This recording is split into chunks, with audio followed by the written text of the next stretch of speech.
opposition kept telling us that teachers are suffering, nurses are suffering, doctors are suffering. Today, he comes and tells us that today's economy is better than what we had under His Excellency John Dramani Mahama, when Ghanaians were exchanging the dollar for 4.17. Today is almost 8. It's 8. How can this be better than what it was?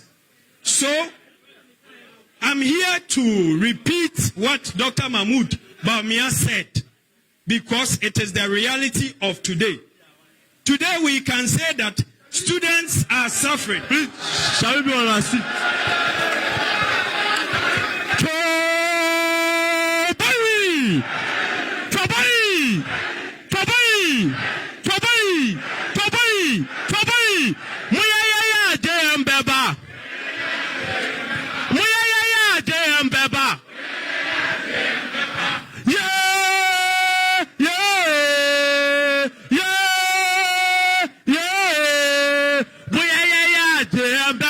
The victory of NDC is coming again, and the people say, hey, job order. The victory of NDC is coming again, and the people say, hey, job order. Say,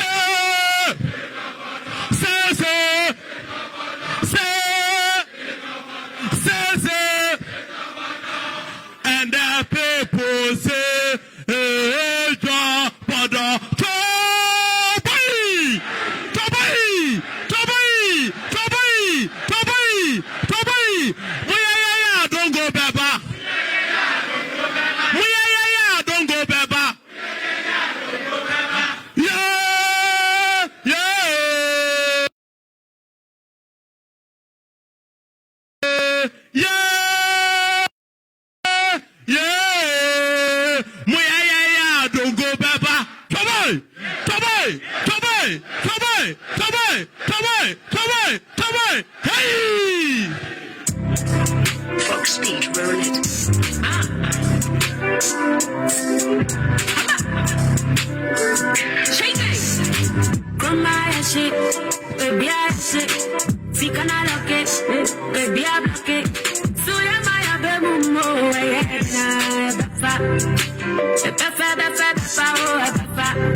Thank you, Mr. DJ. Thank you. Comrade, please, before I hand over to my boss to take over, I would like to acknowledge the presence of 10 executives from Kwadaso Agri College. Please, let's feel your presence. 10 executives from Kwadaso Agri College. Thanks for coming. And please, we have in our midst 10 executives from Edra Agri College. Please, let's see you. Edra Agri College, thanks for coming too. And please, we have in our midst former 10 executives in the person of the former organizer, Jeff Asibe Panda. Please, let's see you. Thank you. We have in our midst the former 10 communications officer in the person of Mr. Wilson. Please, let's give it to him. Yes, he's a regional communication team member. My former boss, of course. And please, in our midst also is the former deputy organizer in the person of Aparebo, Matthew Adelwin. Please, let's see you, Blaze.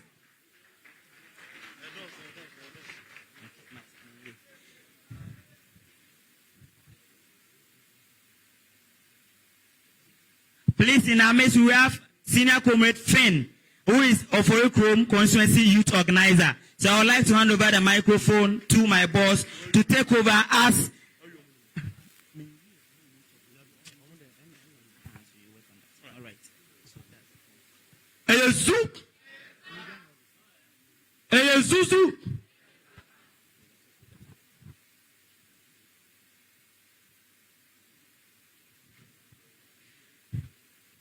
and please, I will reiterate on the media houses who are covering this particular program. Please, Media General is here. So media houses within the Media General, they are having a live streaming of this particular program. Metro TV is streaming live, Original TV, Sweet FM, Mind FM, your most vibrant campus radio on Amstead campus here. We have Nazem FM from Bolgatanga, and we have Ajenkwa FM, Atinka TV, and DH1 as well. We have other media handles that's streaming it live on social media. That's Benjamin Wayo, Mahama TV. We have Sempua GH, and we have NDC National Communication Bureau. They are all streaming it live.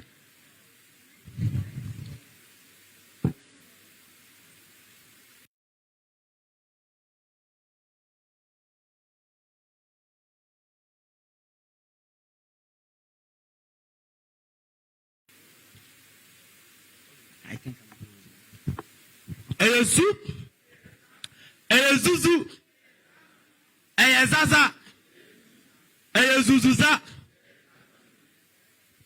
Before we go on there, newly elected executives should get prepared. We will so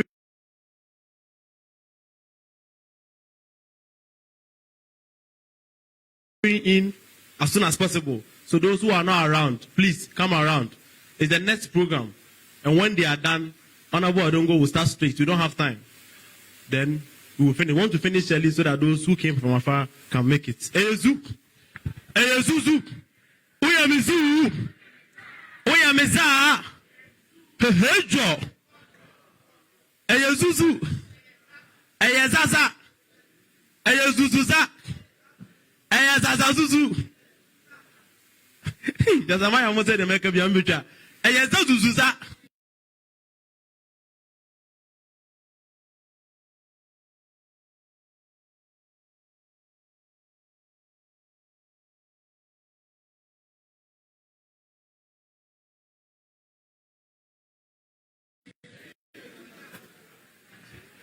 MFA.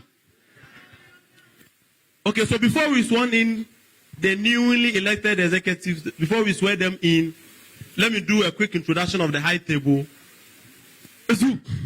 So on my immediate right, he's the regional organizer of the NDC. We call him the Field Marshal. He's the regional NDC organizer, a very active comrade. He has served the party in so many portfolios because of time. Ladies and gentlemen, Honorable Yao Isham Bosu.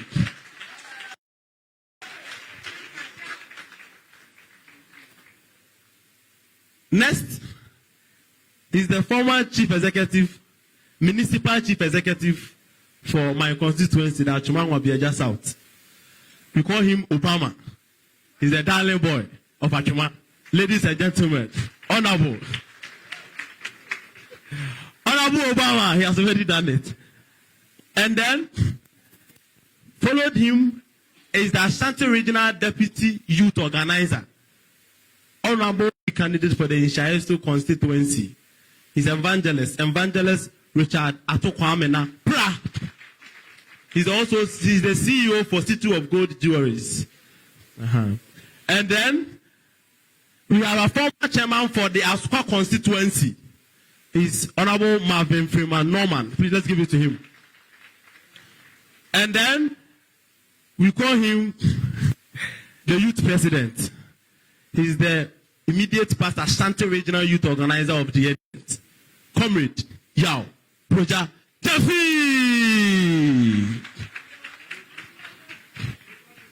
And then, we have a former MC for Obuase. We call him King Zuba. Honorable Richard Bodi Kizuba.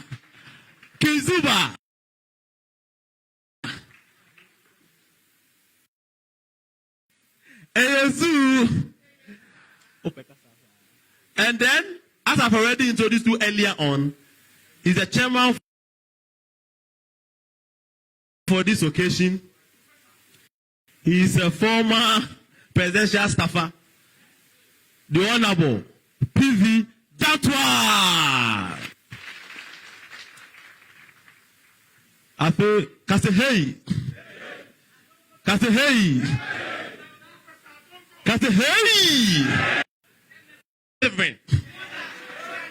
We are just coming from a hot meeting just because of Adongo. The name Adongo. Hey, you are bringing Adongo here. Adongo is here. Adongo is here. Ladies and gentlemen, Honorable Professor Emeritus Adongo.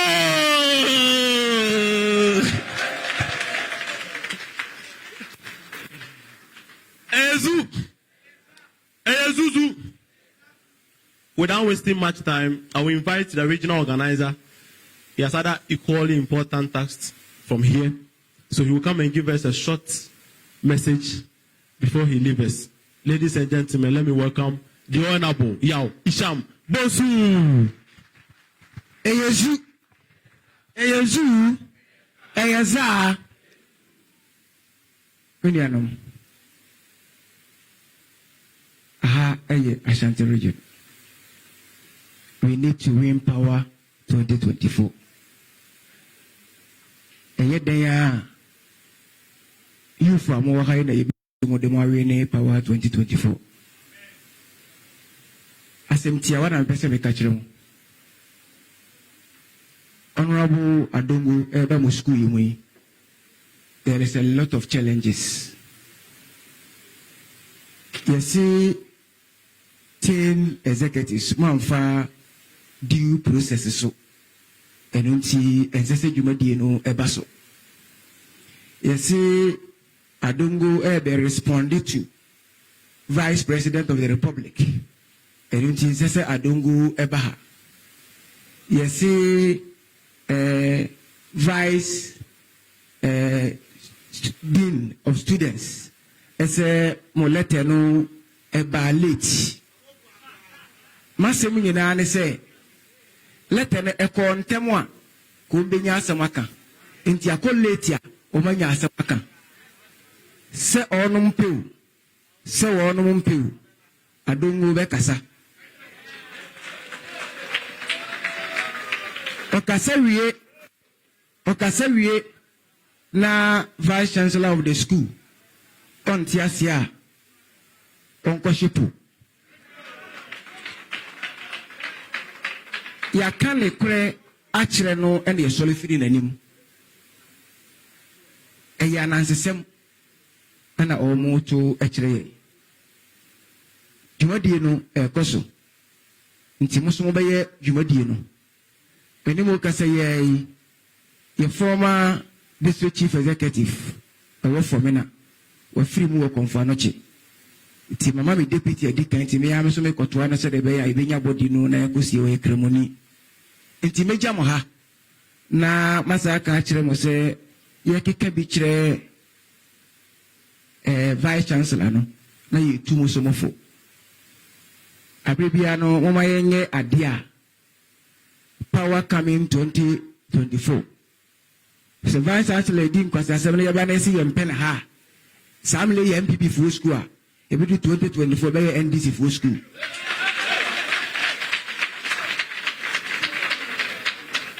My so ye moye nsem na ye mapa 2024 na nkofo wunua MPP ni masa ye moano no contribution no chop ya me shira munyina. Oh, give it to you. He's the Ashanti regional organizer of the NDC. Eyezuzu. Because of our time, we will cut all the speeches. And we will do another important thing very soon. After that, Honorable Adongo will take over, so that we will be able to make good time with So the elected executives, the newly elected executives, please, may you come up front here. The newly elected TEIN executives, please, all of you should come. We are doing the swearing-in challenge. My DJ Bonyomo.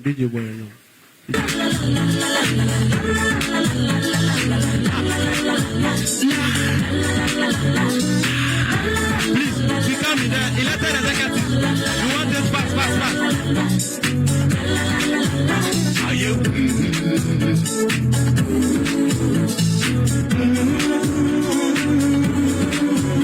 Are you? The rest, where are you? Please, we don't have time.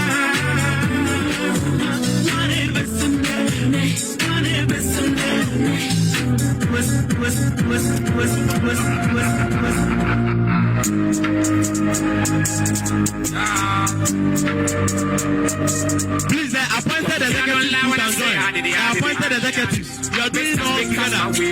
So the elected and appointed executives, all of you. Still I can't believe, but I can't blame myself. The deputy Ashanti Regional Youth Organizer will do the swearing-in. Of course I fucked up. Who never fucked up hands in the air? No hearts. Still I can't believe. You know what I mean? I was young, what you expect from me? It is what it is. But I keep going, no. Are we set? Can we go? No stopping time. Can nobody stop a man? Oh, I keep going, no. All I can vote. Okay. Ezu.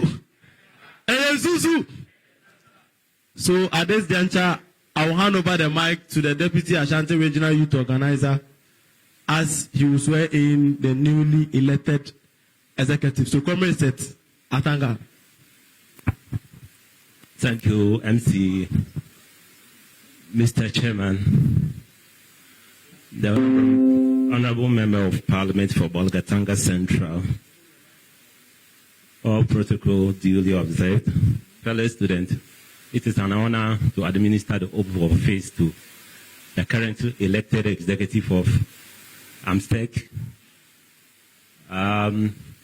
Before I proceed, let me remind you that this oath that you are about to take is the same oath that was taken, that any party office holder takes when he's elected, be it the national chairman, the flag bearer, member of parliament, constituency executives. So from today, you are officially an officer of the party, and your mandate is to maximize vote and work for the victory of the NDC. We don't have time on our side, and I think you don't have copies, so I'll try to break the oath into pieces.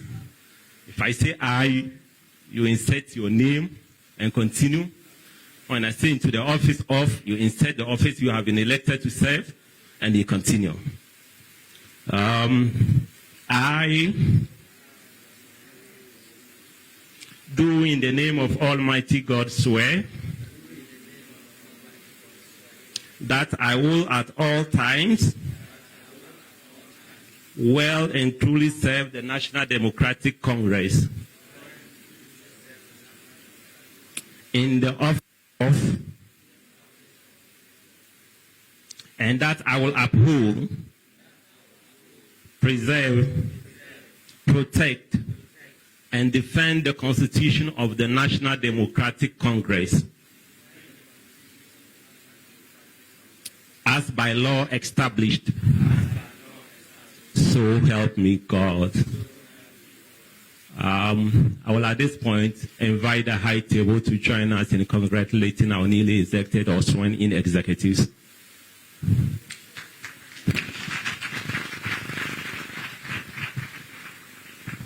The constituency youth organizer for Kwada, so the executive constituency youth organizers can join us here, please. The regional TEIN coordinators kindly join us, please. All constituency youth organizers and your deputies, TEIN coordinators kindly join us in congratulating the newly sworn-in officers.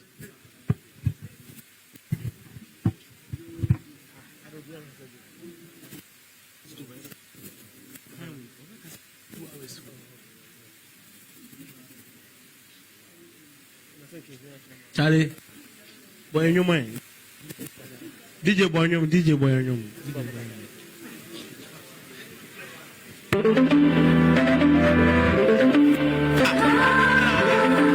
Ladies and gentlemen,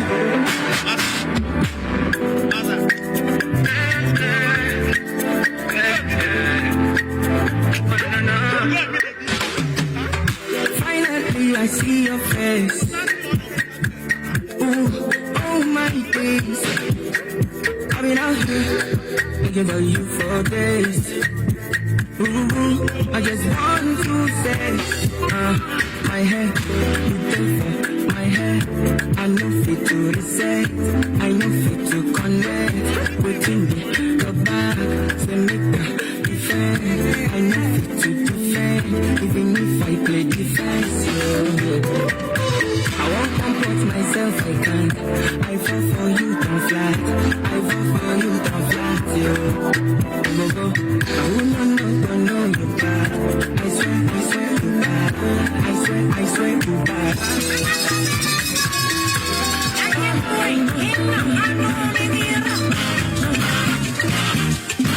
Okada,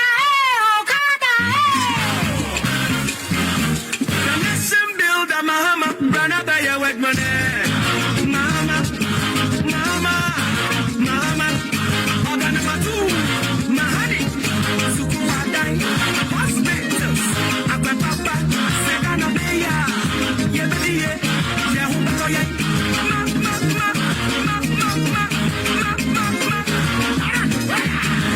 1 million jobs, mama, Obabe, Obeye, Oganamatu, Mission Hulu,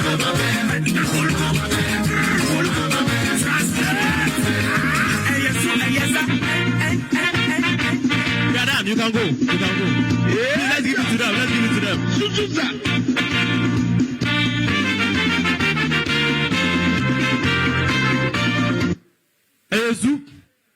Hey, Zuzu.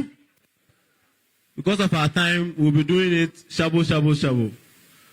Oyamizu. Oyamiza. Honorable Adongo is next. And before he comes, please, let's be on our feet as we take the party anthem. Then the former regional youth organizer will come and introduce him accordingly. So, DJ, party anthem.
Kindly resume your seats. I think that by now we all know some of the backroom stuffs that have been going on in order to make this program a success and a reality. I think also that the appropriate thing to do is to allow the newly sworn-in president to give his inaugural speech. I hope that you are not going to plagiarize anybody's speech. If your speech is original, let's give it up to him whilst he comes to the podium, the new president, to give us his inaugural speech. Kindly be brief. Ayaza, Yeah, indeed, I will be very, very brief because of the time factor. Mr. Chairman, the Honorable MP for Bolga Central, invited guests, all protocol duly observed. I am glad to be in your midst today to deliver my speech as the President of the Tertiary Institution Network of the NDC, an intellectual wing of the great party, the National Democratic Congress. I perform this responsibility knowing too well of the difficult task you have bestowed on me. I assumed office barely a few weeks ago after a fiercely contested election. I congratulate my other contestants for their show of faith in the party even after the election. Mr. Joel Kofi Nati and Mr. Selim Gordon both contested with me and are now serving as IT coordinator and the Chief Justice respectively. Let me use this opportunity to thank the past executives for the strong footing in which they left the association. Mr. Chairman, the administration started our work with so much verve and temerity. We have within a short period been engaged in brisk party activities in and outside campus. The willingness of my co-executives in the conduct of their duties speaks volume of the kind of due diligence that party members exhibited in electing us.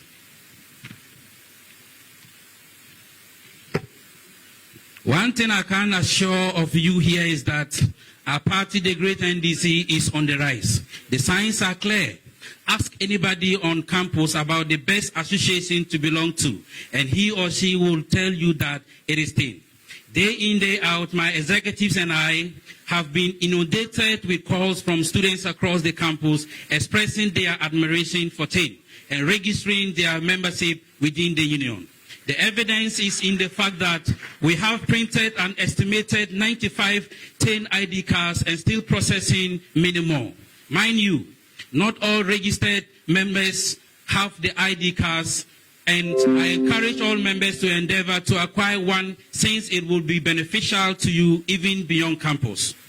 I assume, ladies and gentlemen, Victory 2024 starts now, and we must all, in the concerted effort, push forward the victory agenda and clothe ourselves with bravery and party interest. First, so that we can collectively drive our incompetent Akufo-Addo Bawumia administration out.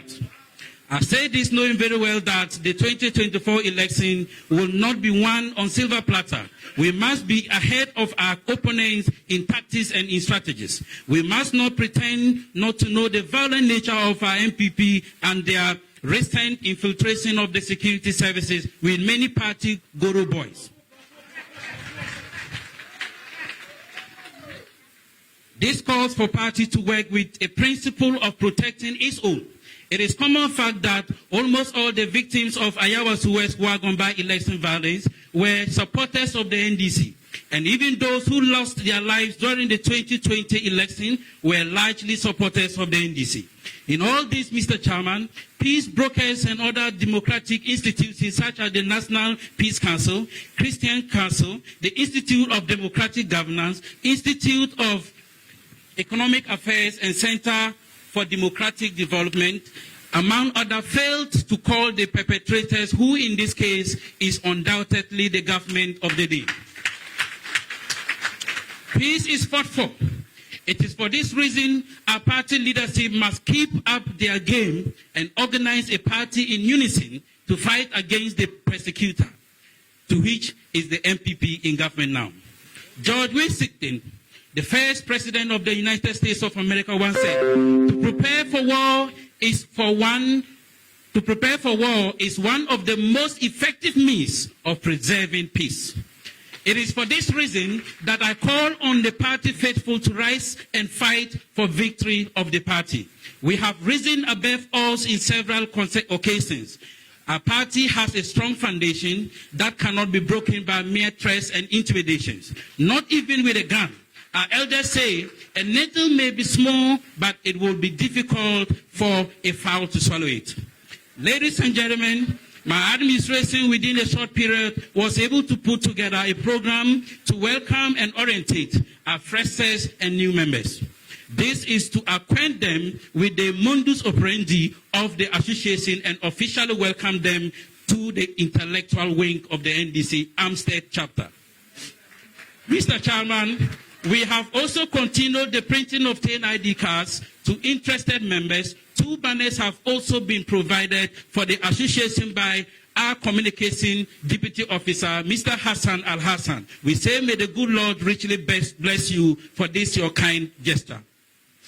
In addition to, TEIN is also witnessed an upsurge in enrollment of members due to a brisk registration exercise leadership undertook when the freshers were reporting. It is our hope that we will continue to see the numbers rise higher than we currently have. We have sold out some printed copies of T-shirts and some are still available for sale. Interested persons should contact my VIP or any other executive for his or hers.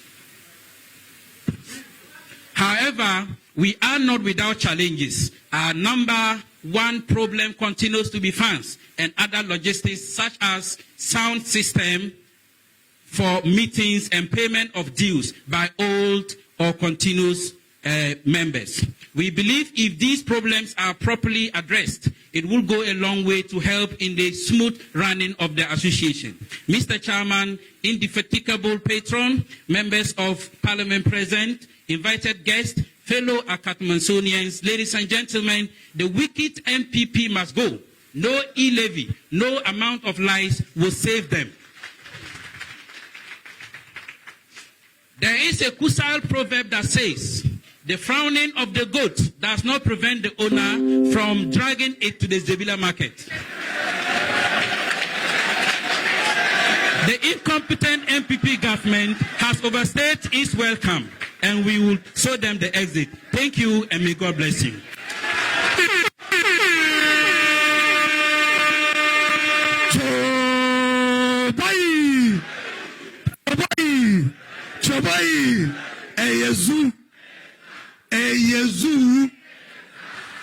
The frowning of the goat will not prevent its owner from dragging it to the Zebila market. Let's give it up to our newly sworn in president. My Ayezu, I duty this afternoon.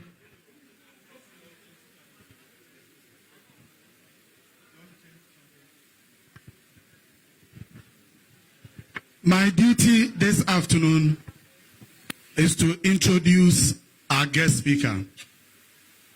But before I do that, this program is live on air, it's on radio, it's on social media, and we have 2 television stations covering it as well. 3 television stations. Metro TV is here, GH1, TV3, and I see Unia TV, Original FM. It is important that we make this point very clearly so that we send a signal to the NPP. The changing of the name of the University of Education Kumasi campus to Apentin, Apino, whatever, Ezu did not turn this institution into an NPP university. Choboy, forget about the colors. It can be red, white, and whatever. But this is a public institution. And we are not going to allow anybody to control the affairs of this university from the Flagstaff House. And so we are making this statement here and now to the attention of all public universities that the NDC is ready to face any institution that wants to malign and sideline the activities of the NDC. Eyezu, and if anybody there fight the leadership of NDC on any campus, they should be prepared that they are fighting the mother party, the National Democratic Congress. If they are ready to fight the NDC, let them go ahead. Eyezu, on this note, let us learn one slogan. There's no time for me to explain, but I'm sure a lot of you might have heard about it. Kabo, kabo. Good. When I say kabo, kabo, you respond, bobo yaya. Kabo, kabo. If you can't remember, just say aboboya. I think it will conform. And when I say bobo yaya, you respond kabo, kabo. So the last one, when we say the kabo, kabo, and we all end with a loud shout of bay in order to drive the elephant far away. So kabo, kabo. Kabo, kabo. Bobo yaya. Kabo, kabo. Bay. On this note, let us stand in whilst we invite to the podium our guest speaker this afternoon. He is the Deputy Ranking Member of the Finance Committee of Parliament. He is a Member of Parliament for the Bolgatanga Central Constituency. And he is our lead striker when it comes to breaking down the economy affairs and the economic affairs to the level of the commoner. With a loud shout of Choboy, let's welcome Honorable Isaac Adongo Choboy.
Good afternoon to all of you, and thank you for being here. Mr. Chairman, our regional and constituency executives here, my own good friend who brought me here today because you wanted me to be here, Honorable Broja Jemfi, to the new executives and the old executives of TEIN, the patron, and all invited guests, ladies and gentlemen. It is a great pleasure to be here today on this campus. One, because anytime you have an opportunity to interact with the youth of our party, it is a unique opportunity to define the future of our political party, the great NDC. And TEIN represents the future of our party and the strength and which we seek in our political party. Today, the conversation is around the economy. Unlike those who spoke on the economy 2 days ago without a team and without a topic, I intend to engage in an intellectual conversation around the economy to answer the critical questions whether COVID is to blame for the mess in our economy, or COVID only took advantage of pre-existing conditions of our economy. But also to underline whether the Russia-Ukraine war that is just less than 1 month has the power to decimate a resilient economy in 1 month. I'm aware that a few years ago, we had an elitist scholar and visiting professor and lecturer who spoke on various themes that we could focus to determine whether he dealt with the subject matter for which he engaged the public.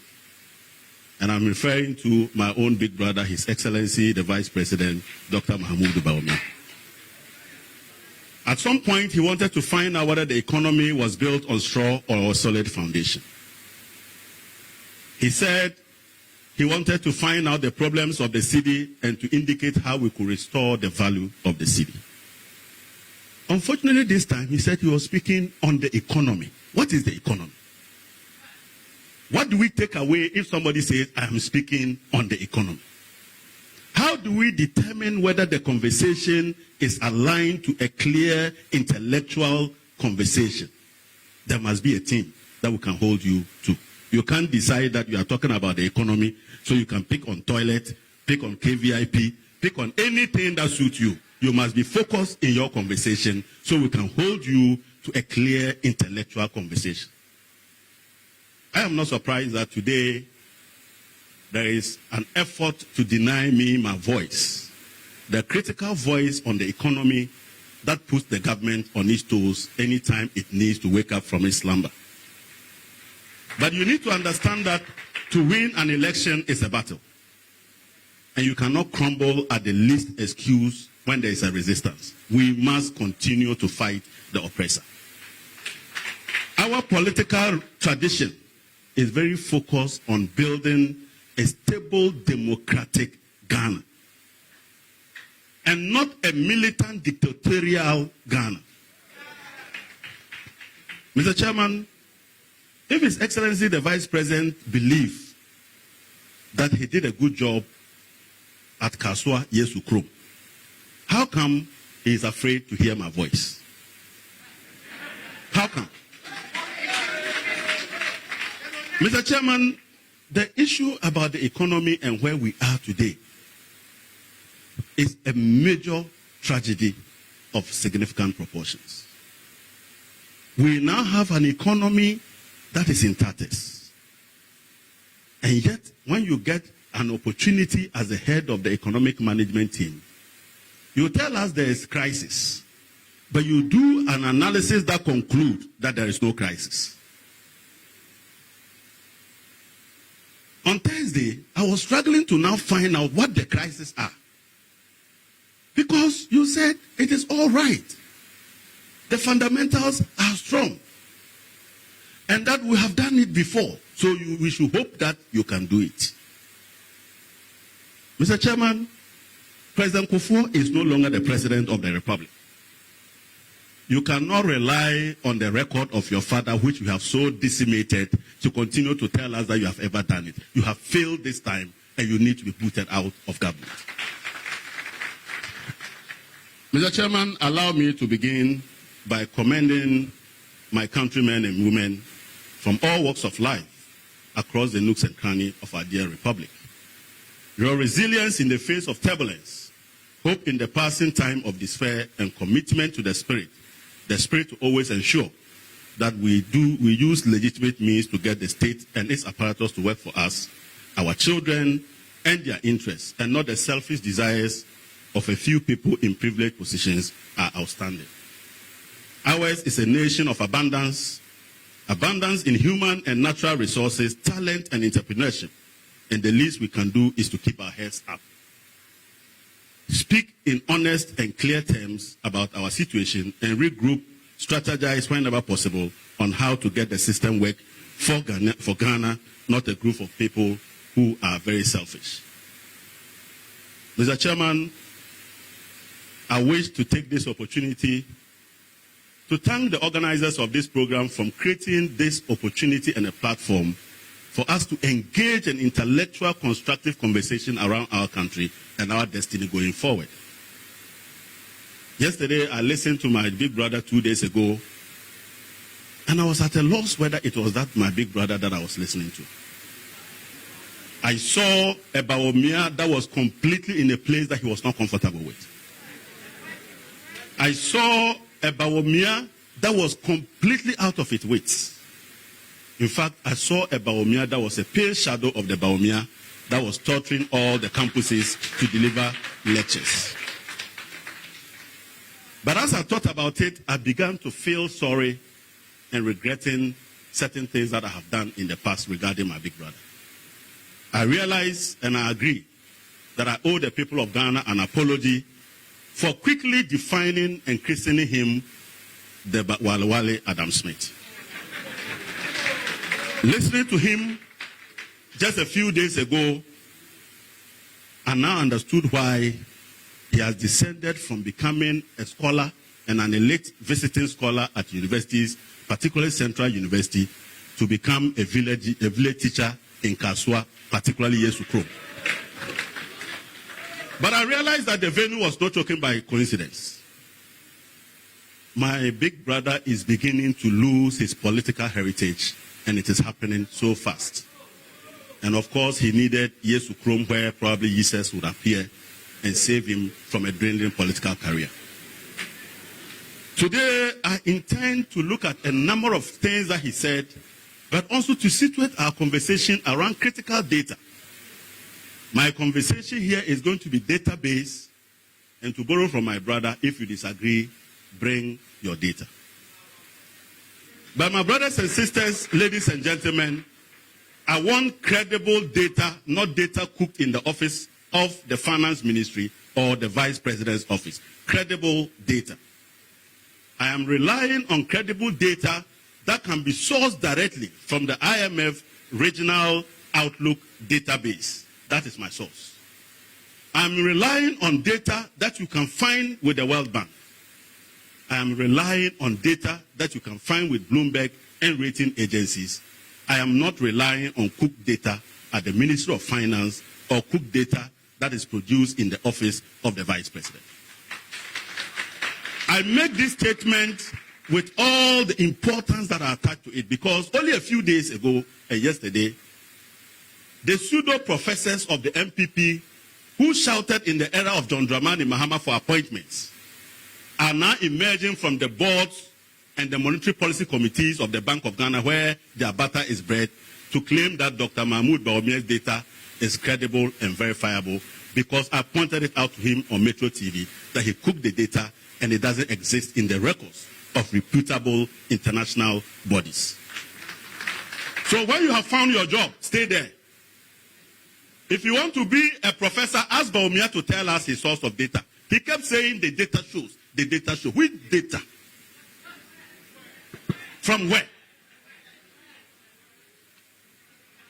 I would like to make a very important point, and here I will be referring to figure 1, which is shown on the board. His Excellency Dr. Bawumia, when he was attempting to answer the question, what he has used the over 300 billion, and by the way, at the end of March, Ghana's public debt now stands at 400 billion. So people want to know what you have used over 280 billion for. Then you go and list projects without figures.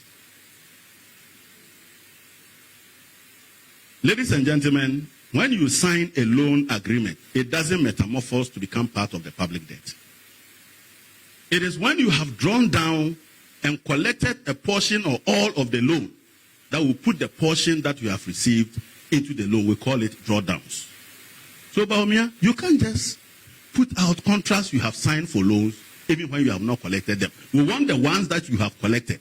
Tell us where you have spent it. There is a correlation between economic growth and capital expenditure. And the reason why there is a relationship is because, just like your home, as your people, your family is growing, you need to build more rooms. Is that not it? As your family is growing, you need to provide for transport to take them to school. As your family is growing, you need to provide for the security of your people and shelter. And so when the economy is expanding, we want you to invest an equivalent amount of money that is required to renew the economy.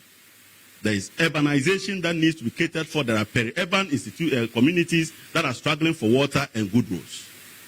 So there is a clear relationship. So if you are really spending a lot of money on capital expenditure, you don't list them. You show us the capital expenditure to GDP. And you can see over there, you see that slope. That's Bawumia descending. You've seen where we took capital expenditure to. That is a government that is focused on infrastructure development. And His Excellency John Dramani Mahama and late Professor Mills did a very yeoman job in renewing and eliminating our infrastructure deficit to a very large extent. This government just continues to spend the money on consumption. So the first sign is that Dr. Mahmoud Bawumia, if we were really spending a lot of that money on capital expenditure, it should be reflecting here. Are you seeing it? Where is the money? Mr. Chairman, you can see it from the second table again that clearly there is a problem with our capital expenditure. And he made 3 fallacies on capital expenditure, and I want to expose him today. He made a point. He made a point that because they spent a lot of the money on capital expenditure, that is why he has that list that he showed to us. In fact, he said the MPP government is the government that has invested most, including the fact that they have built more factories than all presidents put together, including our own veritable President Nkrumah. President Nkrumah didn't go around painting existing factories that are older than Bawumia. How can you say that it is one district, one factory? And out of 16 districts, you go to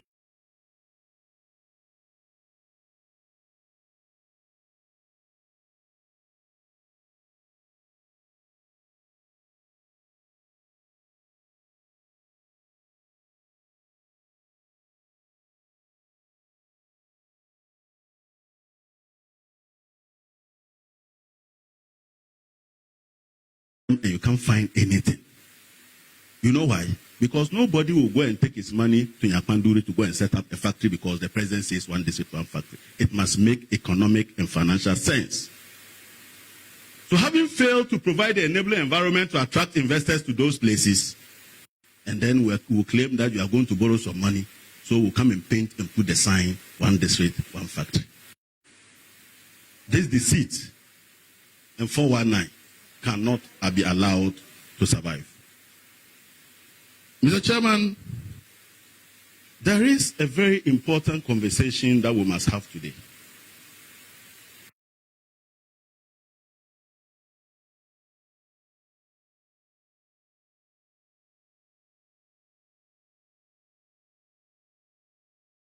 That conversation we must have is to agree or disagree as to really whether the economy is in crisis. And if indeed it is, what are the solutions?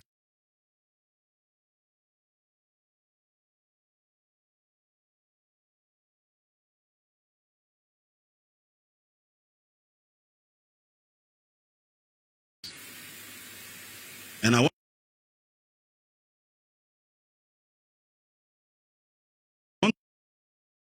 to remind Dr. Mahmoud Bawumia that there are different ways in an economy in stable hands. They are not the same. When an economy is in crisis, we are interested in tomorrow. When an economy is stable, we want to find out how far we have come.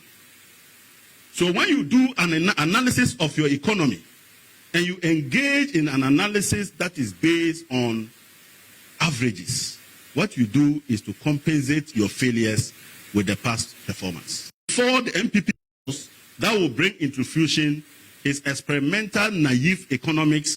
The economy was already doing well, even with the remnant. In 2017, even with the taxes, Ghana's economy grew by 8.1%. It is the highest since they have ever been in government. His Excellency Dr. Mahmoud Bawumia might have learned at level 100. We use lags and leads to explain why not germinate today, no matter how much you water that seed. And so it is quite clear that by 2017, the hard work and the seed that was sown by His Excellency John Dramani Mahama between 2015 and 2016 was the one doing the magic.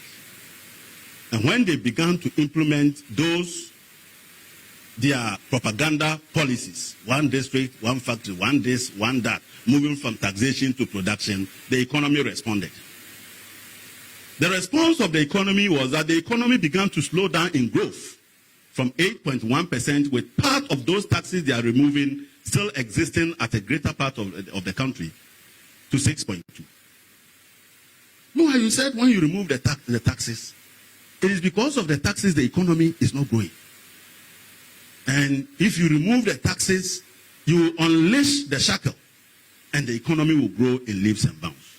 We want to see it, and we realize that even when the taxes were there, the economy grew better. What type of analysis is that? Then you finally ended up at 0.41, and you blame COVID. Even Russia-Ukraine war that just happened, even that one too was not spared.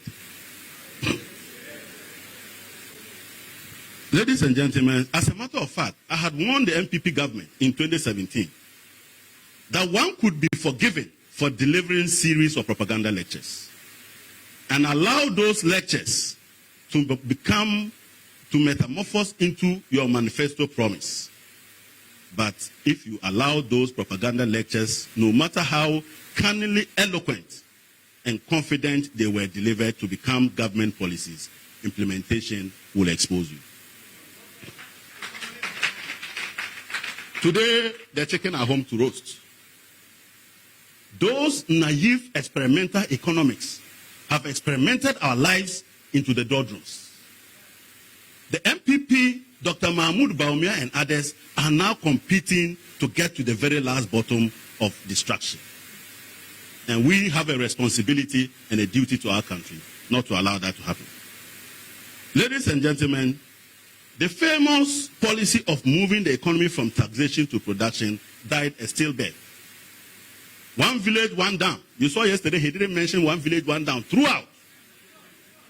He's not proud of it, right? Let me tell you what he did yesterday. Unfortunately, he was fasting too.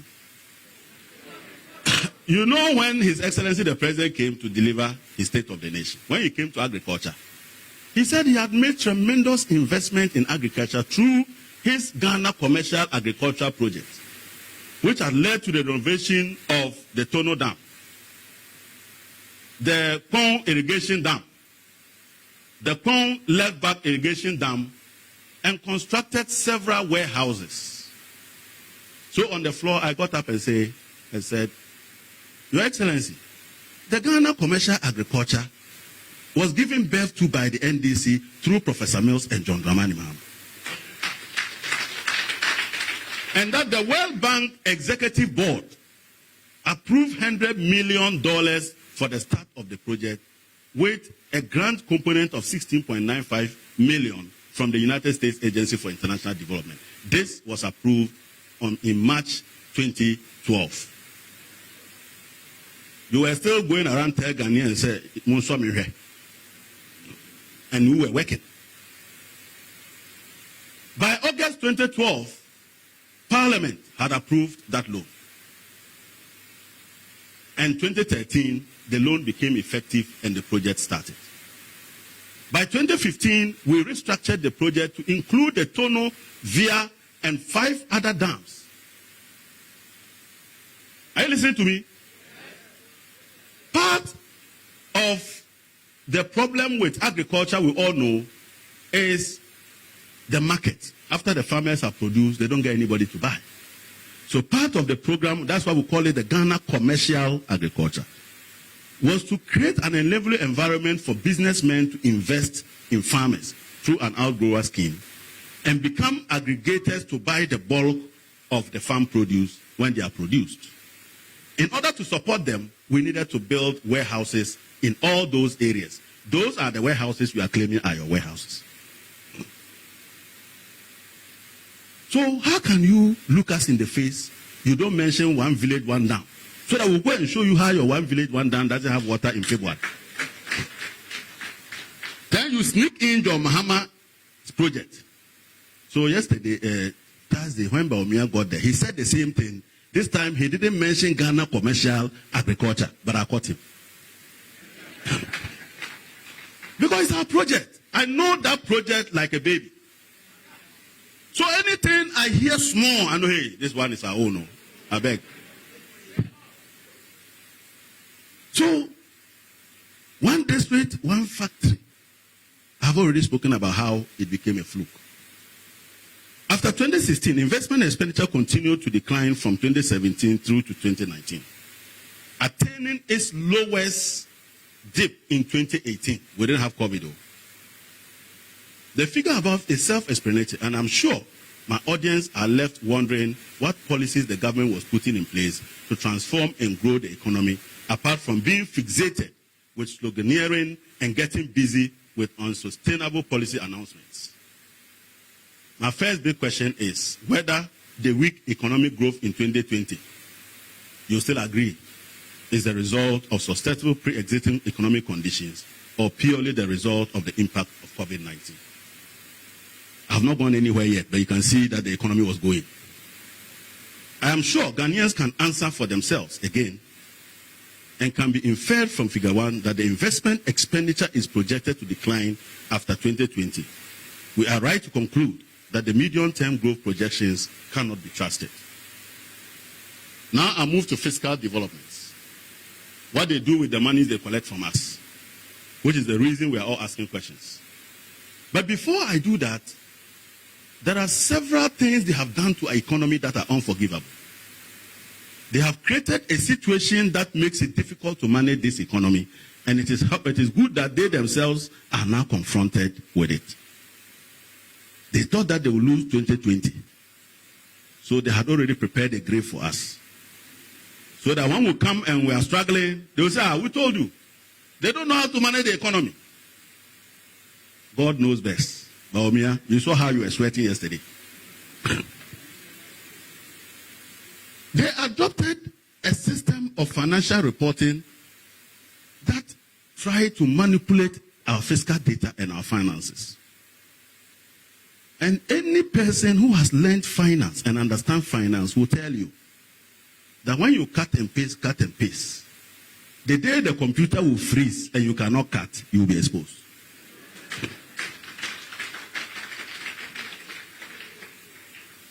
They began to treat contingent liabilities such as payment due energy sector independent power producers since 2018 and to continue to payments due to IPPs as part of amortization to artificially suppress the fiscal deficit. This payment conventionally should have been classified and treated as expenditures and being financed as part of the deficit. But you see, when they add it there, the deficit will scare everybody. So let's hide some of the items and put them in the footnotes. Dr. Bawumia and your team, I want to refer you to Ghana Financial Statistics Manual, the guiding financial standards and procedure that is adopted in treating these items in our fiscal reporting. And you will find why the IMF disagrees with you. Because you are not an ally. You can't decide that when you come, you won't use the standards and the procedures that are established for financial reporting. That is why, for the first time, IMF says this, government says that. Why? Are you the only country IMF is working with? How come you alone, you are a problem and a truant? The other crime they have committed is quite clearly the attempt to massage these numbers. And those of you who were a little bit grown at the time, when the NDC took over power from President Kufuor, there were contingent liabilities that are crystallized from the single spine salary. We treated them as expenditures. We didn't treat them as footnotes because we used the Ghana Financial Statistics Manual and complied fully with international financial reporting. That is what a responsible government does. Ladies and gentlemen, yesterday they mentioned that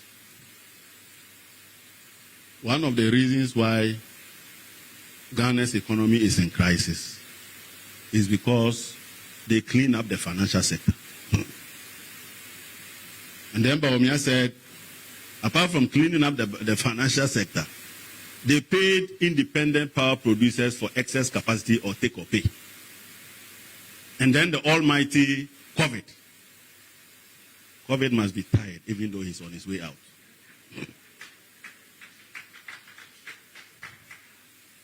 But I was surprised when I looked at the summary economic and financial data of the Bank of Ghana. Bank of Ghana is reporting the cost of the financial sector cleanup at 16.7 billion. But yesterday you had 24 billion. Sikani Biayara. It means that over 8 billion of the financial sector cost is not reflected in our public debt. That is simply what it means. Do you understand? Even the debt you are borrowing, we are worried. Even when you borrow, you don't want us to know.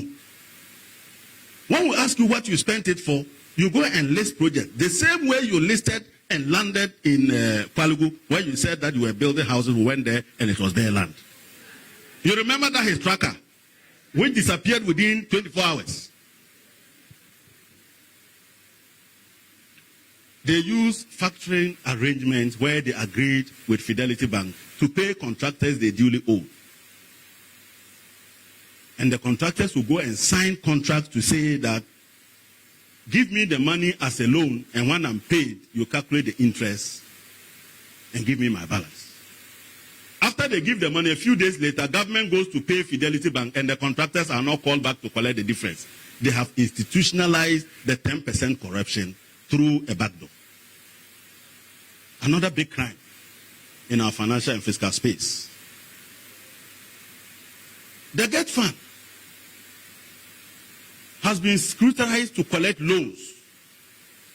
So anytime government approves or parliament approves proceeds to be given to Get Fund now collects the money and goes to pay the loans. And there is a table, if you can go back, you will see Get Fund table there. And you will notice that in 2020, Get Fund spent 56% of its proceeds to pay debts. Last year, Get Fund was entitled to 1.4 billion. 1 billion of it was used to pay loans. And they are projecting to pay another 1 billion next year. So now Get Fund has become a debt collection and payment center, and not an institution meant to build roads and to build schools for our children. That is the record and the heritage that they are leaving for us. Mr. Chairman, did Bawumia tell you all of this? Did he? Because he knows why. Ghana's unmined bauxite had been used to go and collect a loan.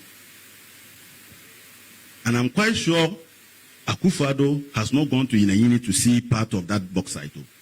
But he has already collected money on account of somebody whispering to him that there is likely to be bauxite in Inayini. 2 billion. In the 21st century, they were talking about butter. Are you selling palm kernel for palm oil? When was the last time you heard the word butter? Has any teacher taught you butter again? But it is happening in our government in the 21st century, where you have a deferred payment agreement that says that when I construct the road for you, you will begin to owe me the value of the road. You pay me with interest, you pay me with management fees, in fact, you pay me with a Sinoshow insurance. And that every time put money in an escrow account that can cover 2 next payments. Have you ever seen an escrow account with bauxite in it? Huh? Have you ever seen a bank account with bauxite in it? But they made us to believe that bauxite will go into that account. And this is where we are. And so the commitment to improving our revenue and expenditure performance has not been given the attention they deserve. In order to anchor the finances of a country on a sound footing, 2 key things have to happen. A government must aggressively pursue progressive tax policies that take proportionately more from the rich while ensuring that a reasonable proportion of national income is available to government to pursue programs that improve the livelihood, better service delivery, and an enabling environment for the domestic private sector in order to ensure that the private sector takes the commanding heights of value and wealth creation for the prosperity of all of us. It says, take proportionately more from who? The rich. And ensure that your tax system is so efficient that if the national income is 500 billion, you must be able to collect a lot of that to fund development. They didn't say, take proportionally more from the poor. Bawumia, did you learn this policy somewhere? Did you learn that you take more from the rich and not more from the poor? And you went around fighting everybody who said, don't take e-levy from the poor. And in fact, one of the excuses you gave for the crisis we are in is that there was a chaotic parliamentary approval of an attempt to impose a tax on the poor. Ladies and gentlemen, with the foregoing in mind, I will now pay my attention to government fiscal management from 2013 to 2016, 2017 to 2020, and the projected medium-term outlook. I told you, when your economy is in crisis, and you analyze and you find the problem. In this case, he analyzed, he didn't find a problem because he said the economy is solid. But if you analyze and you find the problem, and you prefer solutions, you must let us see how that solution is impacting the medium to long term. So we are convinced that we are safe. So we are convinced that we are what? We are safe. Did you hear Bawumia talk about medium-term projection? Did you hear him talk about medium to long term? So, at the end of that lecture and exercise, what is the use of me if I don't know what the future holds? And I want you to look at the table that follows next.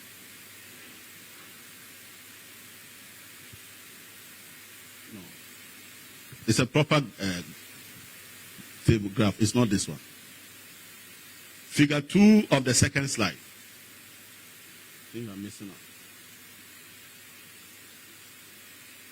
Yeah, I think it's this one. Again, this will explain the movement from taxation to production.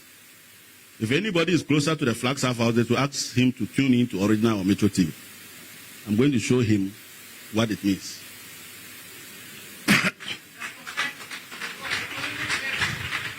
Between 2013 to 2016, this is the total revenue and grants that we got from the national income as taxes and revenue.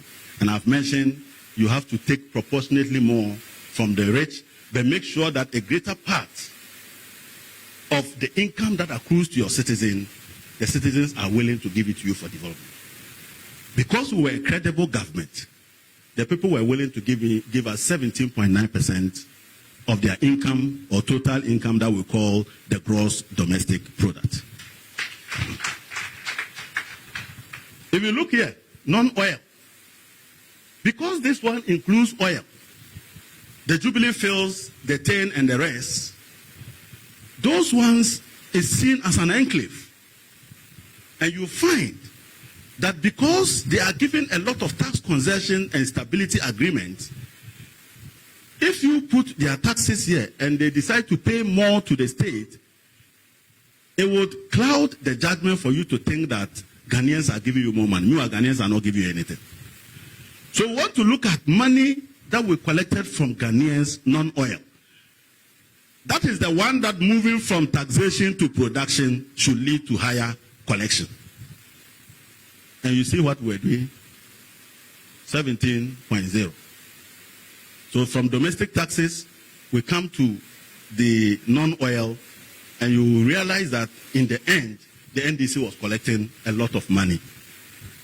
We were growing the economy, we were collecting more money, and therefore we were able to do the things that we're doing without compromising the future of our country with excessive borrowing. When they came, movement from taxation to production. Oh, you are. You can see, from 17.9, they came to 15.2, 14.8. Even they are projecting that in the next 4 years up to 2024, they still cannot achieve what John Mahama achieved when we were handing over power. This is the reality of our economic circumstances and our finances. Then you come and do some gymnastics and get some averages that don't exist. Mr. Chairman, figure 2 and 3 above depicts Ghana's revenue performance in the last 4 years. Please note that all revenue classifications are expressed as a percentage of GDP. The average of each revenue type for the period 2013 to 2016, John Mahama's era, is compared with the average for the period 2017 to 2020. How can you be comparing somebody's 4 years to your 5 years?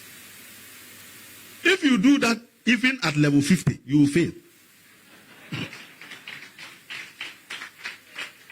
But Bawumia was comparing 2013 to 2016 with 2017 to 2021. NDC, we have never done 8 years in government. We did 8 years. So if you want 5, why not pick our 5? Because we have a track record for the 5. Is that not it? If you want 4, pick the 4. But you can't pick 5 against 4. It's equivalent to saying that 4 people are fighting 5 macho men. And when they beat the 4, you say that, oh, we are the champions. That is what he did. Serious intellectual dishonesty. Simply put, the chart shows revenue performance under 4 years of the NDC government headed by His Excellency John Dramani Mahama and 4 years under the first term of the current MPP government of Nana Addo Dankwa Akufo-Addo, ably supported by the parroting economists who heads the economic management team. Revenue performance on average for the period 2013 to 2016 is higher than it was for the period 2017-2020. So this is your record, though. Then you wake up, investors are complaining. You are going to present the budget. Then you go and call Ken Oforata. What should we do to these people so that they will believe us? Let's tell them we're increasing revenue by 40%. He admitted it the day before yesterday, shamelessly, that investors did not believe in the 40% jump in revenue growth. You say this and you have not resigned. You attempt to scam the investor. You are aware the investor has caught you. You are able to say it in public, but because you lack credibility, you are still sitting there waiting for your salary and even wanting to become president. I'm sure Ghanaians still recall the famous slogan, we will shift the focus of economic management from taxation to production. Tax revenue, non-oil, which is what moving from taxation to production targets, measures the real sector contribution to tax revenue. It depends solely on the productivity of the real non-oil sector of the Ghanaian economy. It is important to note that a fiscal policy measure aimed at moving the economy from taxation to production would mean that the non-oil real sector of the economy, as the spare parts dealers at Abosu Okai, Kokompe and Swami, market women at Makwala, Malata Market, Kejetia and Ayia in Bolgatanga, will see astronomical growth in the sales volumes and profitability as they plow back the tax conciliations or reductions to expand their businesses. Government will now be able to rake in more revenue by taxing this expanded growth in the national income and disposable income. This was the simplistic view. This was the simplistic view of my brother, view of the Ghanaian economy and value chain that was championed by the know-it-all. From his spin lectures that he was also using to lay the foundation for the internal contest to take over the MPP. What has been the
response of the sector in terms of its contribution came with your ceteris paribus. When ceteris paribus kicked in, you realize that human lives cannot be held constant.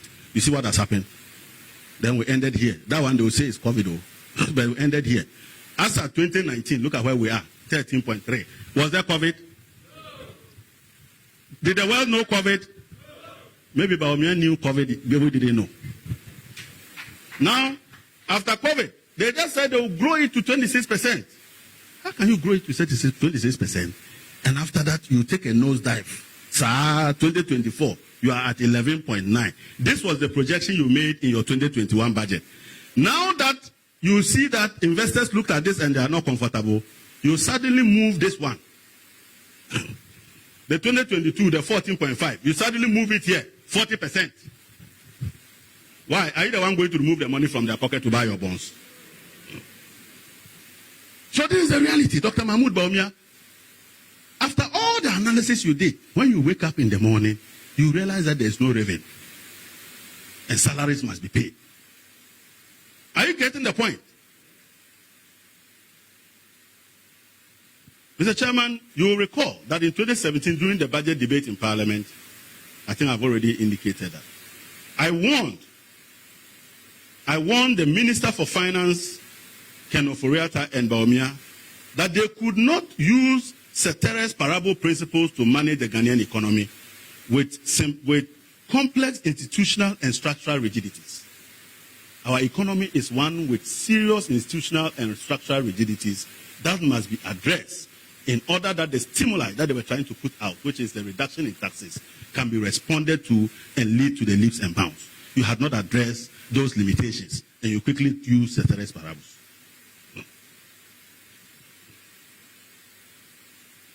It is quite clear that even before COVID-19, our revenue performance was a cause for concern. The whole rhetoric on the shift from taxation to production was born out of pure propaganda backed by an enabling appreciation of the realities of the economy. Paragraph 19 of the 2017 budget read, Mr. Speaker, and he was sitting there nodding, he said, you know, he used to come there. Now he doesn't come. He used to come with a man. Now he doesn't come. He said, Mr. Speaker, the budget will set the pace for job creation and accelerated growth by empowering the private sector. To accomplish this, we will shift the focus of economic management from taxation to production. This will reduce the cost of doing business and create a conducive climate for investment and job creation. In this regard, a number of taxes that impede growth will be reviewed and, if necessary, abolished.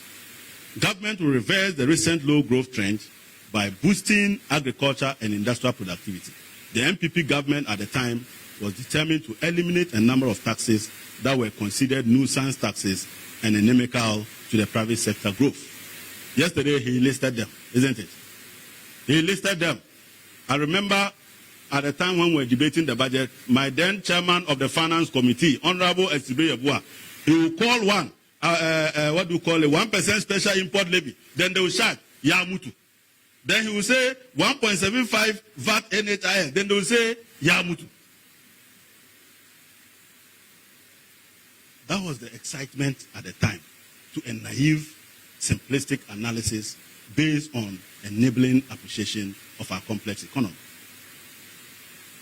I don't want to go over all the taxes because he mentioned them. But in the end, those taxes that he removed, the fanfare that greeted these announcements was short-lived since government began to introduce more burdensome taxes. Among the list of taxes that were introduced between the time of the 2018 mid-year budget and the end year 2020. So now, taxes were not going to stop production again. So he started luxury vehicle taxes, upward adjustment of road fund, upward adjustment of the energy debt recovery levy, upward adjustment of price stabilization, a 3% point increase in STS. In the end, you know what happened? There are taxes that they remove. You see, it's not a number of taxes. So. It is how much those taxes are taken out of your pocket. You can have 30 taxes that are taking only 20 cedis. And you can have 2 taxes that are taking 1 million. So if you are an economist and you go and list taxes without telling us the fiscal impact of those taxes on our pocket, you are engaged in mediocrity. Those taxes that they did, that they cancelled, the impact was only 1 billion Ghana cedis. The new taxes that they gave to us took 4 billion from our pockets. The above taxes took over 4 billion from the Ghanaians when they were introduced between 2018 and 2019, when there was no COVID. Clearly, the introduction of new taxes or the upward adjustment of existing taxes began even before the outbreak of COVID-19. Therefore, the introduction of new taxes in 2021 budget in the name of burden sharing due to COVID-19 is absolutely a deception, a ruse, and akin to the clandestine behavior of Bawumia and his economic management team. So in the end, you took more from us. You gave us 1 billion with your right and took 4 billion with your right, with your left. So which of them now would have crippled the business sector? Is it the 1 billion or the 4 billion? Ladies and gentlemen, there are also some worrying development in the expenditure front. Debt service, that is the interest payment on the loans that they are borrowing, including the ones that they went and borrowed and they were celebrating with the kinky and fish. A loan takes 75% of the taxes that you pay. So when you pay the taxes, it's not because they are going to build roads or build schools. They are going to use 75% of it to pay for the debt. The debt service, interest payment and amortization. And you have only 25% left to pay compensation, to give money to statutory funds, pay for goods and services, and build infrastructure. So you can see, Bawumia, you cannot build infrastructure because this is the problem. You have borrowed yourself into a ditch. And you won't recognize this. You are there speaking big English. The implication of government's increased appetite for borrowing started manifesting in 2019 when debt service, interest and amortization as a percentage of tax revenue exceeded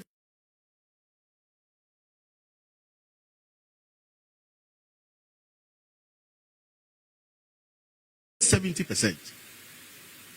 This trajectory will be maintained even in the medium term and will reach 91.6% in 2021.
We should have hope. My brothers, can somebody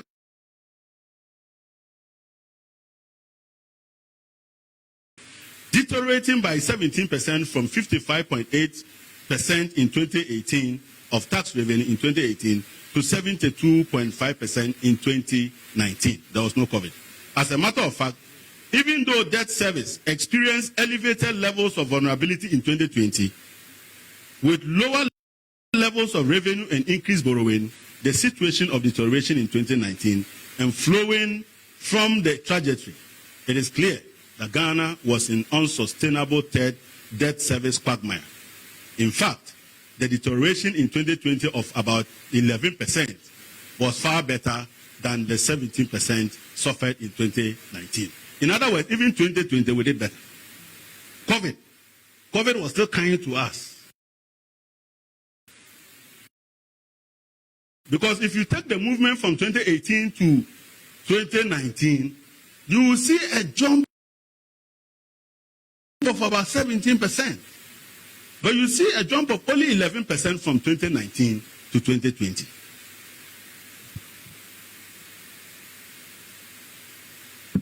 I want to now look at the overall fiscal deficit dynamics. And I have said already, anybody who wants it should not go to Bawumia for his figures. Go to the IMF Regional Outlook Database. That is where the meat is. Do you get me? Good. So that we speak on the same page. Don't go and bring me something you cook in your office because I can't believe it. It has been an era of cosmetic fiscal deficit reporting since 2017. As previously stated, a number of alien schemes are exploited by government to artificially suppress the fiscal deficit. This purpose has, however, not been achieved because the IMF has keenly followed the development within Ghana's public finances. The IMF has been keeping an eagle eye on us. Figure 5 below compares fiscal deficit reported by the government with those reported by the IMF. After 2017, Ghana's fiscal deficit as reported by the IMF was on the rise, reaching 7.3% of GDP by 2019. An indication that public finances were worsening. Government ignored these signals and consistently reported cosmetic fiscal deficits, which were not the true reflection of the state of public finances. Ghana's public finance management started deteriorating even before COVID-19. So the blue line, the blue line is the one to trust. That's the IMF, our good friends. The red one, no wonder it is red, is the government. Under the incompetent John Dramani Mahama, even in the election year of 2016, the IMF says our deficit was 6.9%.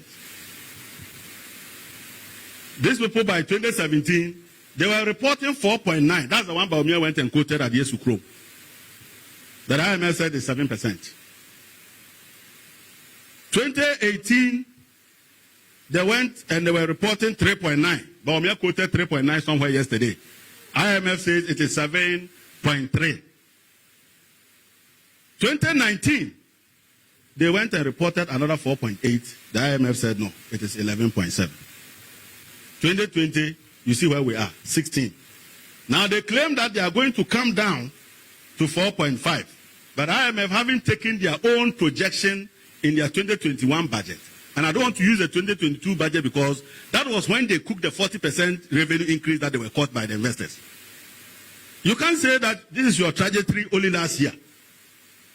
And then this year, suddenly, you become a super performer. Are you a magician? So, IMF is saying that even in 2024, their deficit will be 9.1. Almost 2% more than the incompetent John Dramani. Are you now surprised? Are you now surprised that incompetence has escaped from the vocabulary of the man? We must force him to use that word.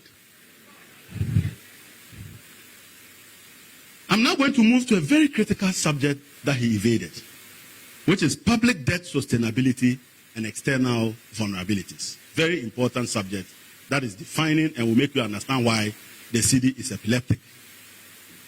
There has been growing concerns about Ghana's public debt dynamics since the know-it-all Bawumia became the head of the economic management team.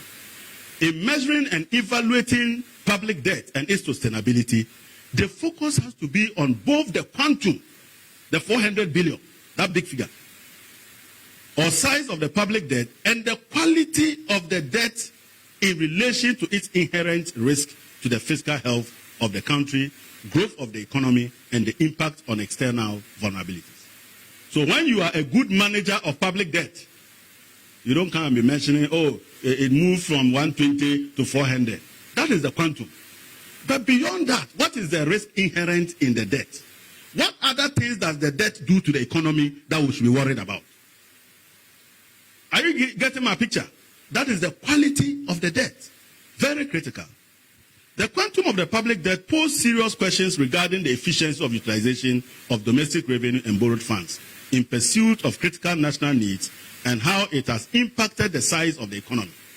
When Ghana's public debt grows from about 120 billion to 400 billion in just 5 years, legitimate inquiries must be made into what the monies were used for, especially when we have very deplorable rules. Children in SHS are running a traffic light-like of school system. New hospitals have not been built. The old ones are ill-equipped, and health workers are poorly remunerated to deliver fit-for-purpose health care delivery. The second issue. So here our question is, what have you used all that quantum, all that big money for? Then you go and list some, what do you call them? Have they finished the Kumasi International Airport? Huh? So it's all the loan that were contracted for Kumasi Airport in the public debt. It's all of it in the public debt. Because you haven't drawn down all the money. So if you go and put the Kumasi International Airport, who are you deceiving? The money is not part of the money we're asking you to account. Part of it is there. Tell us that the Kumasi International Airport, out of a loan of 70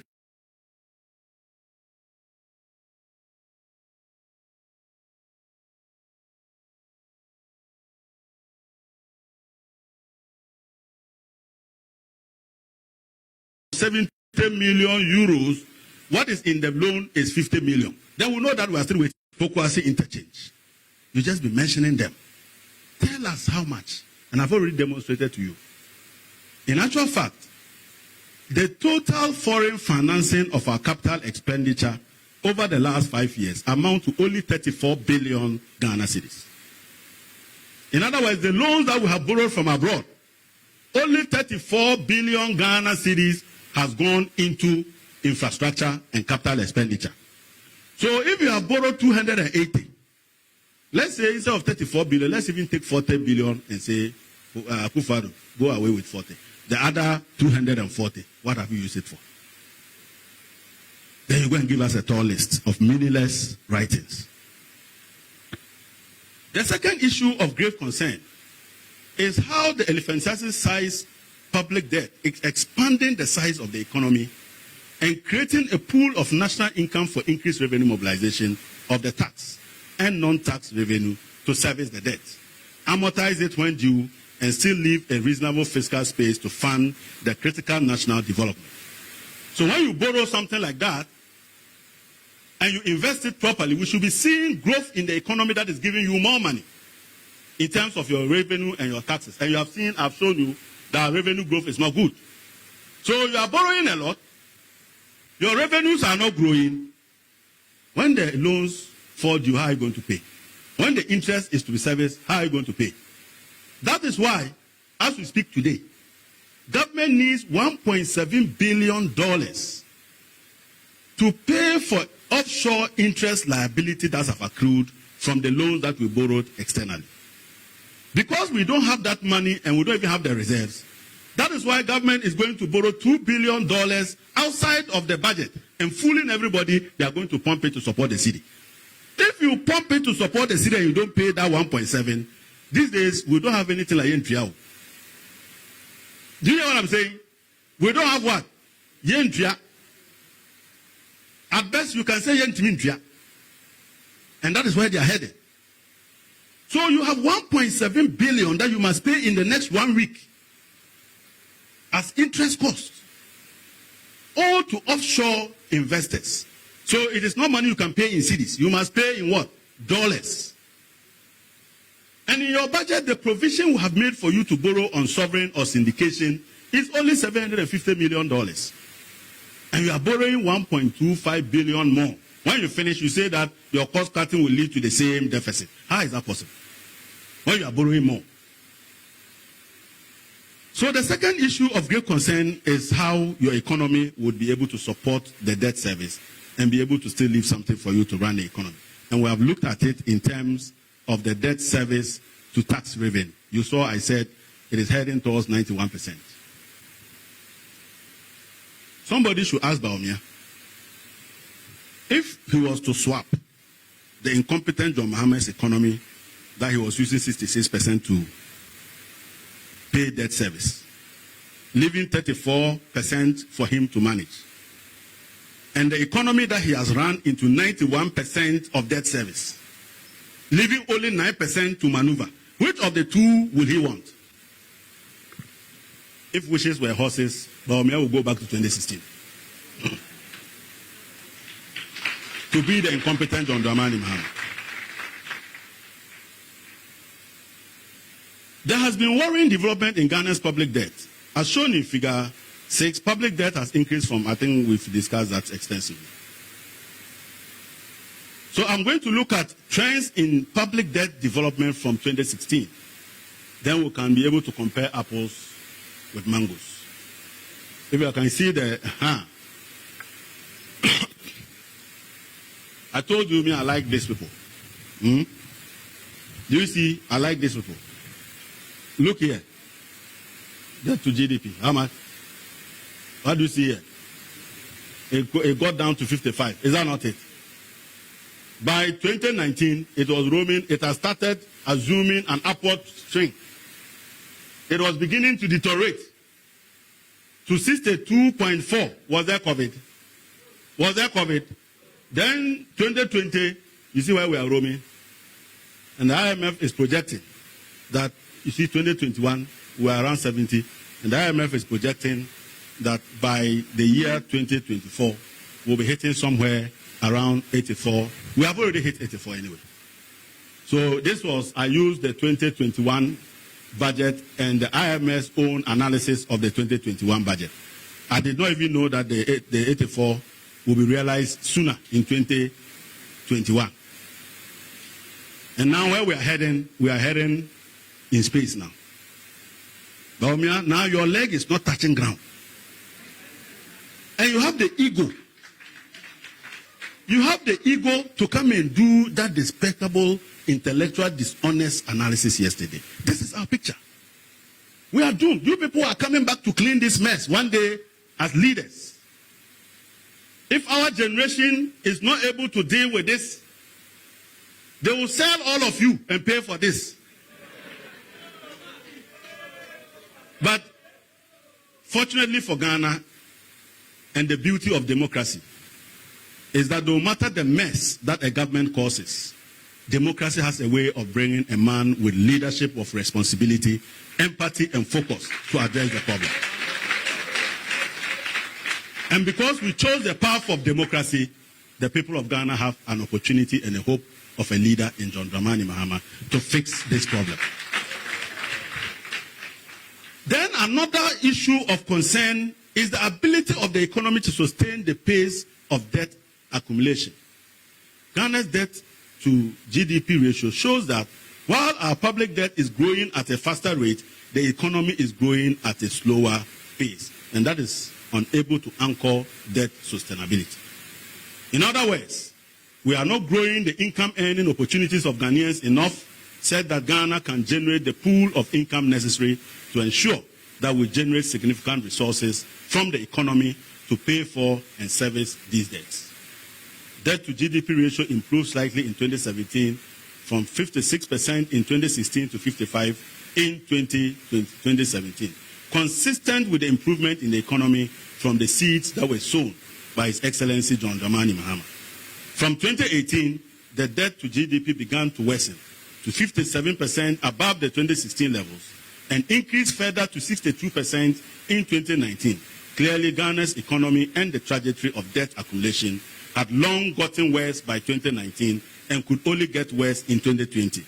No wonder then that the end year 2020 debt to GDP ratio crossed the dreaded 70% mark to 72%. What is worrying is that Ghana and the IMF projections show that it is getting scarier as Ghana's debt to GDP medium-term path shows a period end figure of 86% by the end of 2024. This is the kind of economy they will be giving to John Mahama. And you have the head of the economic management team says, I'm able to sleep and sleep soundly. Another important measure of the quality of Ghana's public debt is our ability to service both the interest and principal payment when they fall due. A key measure of this risk of default is the proportion of tax revenue we use to pay for the debt service. Do we have enough room or fiscal space based on the public debt service, size of the economy in relation to tax, non-tax and other domestic revenue mobilization? Ghana, which used to spend about 66% of its tax revenue to service its debt, spent about 72%. So I'm basically re-emphasizing the fact that we don't have the fiscal space to even borrow more. So you go and take another 2 billion, more interest will be paid, and yet you are already hitting 100%. By the end of 2021, Ghana is projected to use about 91% of its tax revenue to pay for debt service, leaving only 9% for development. Then we look at trends in primary balance. So the primary balance signifies how much of your interest payment you borrow to pay. Do you understand what I'm saying? So when you owe and the interest is accruing, ordinarily you should be able to raise enough revenue to pay for it.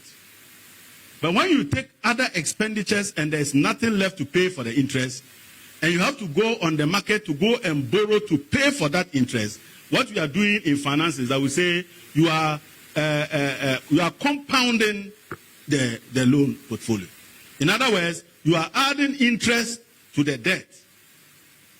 And as you continue to add interest to the debt, your debt grows at a faster rate. That is what primary balance measures.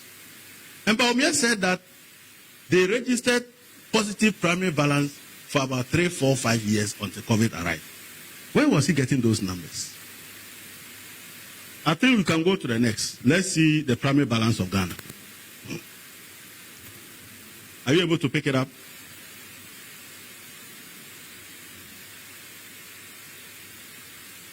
The truth is that the primary balance is the anchor of debt sustainability, and it is the primary balance. According to the IMF, Ghana's primary balance started worsening after 2017 due to the rising interest costs arising from the increasing borrowing debt levels as shown in the chart above.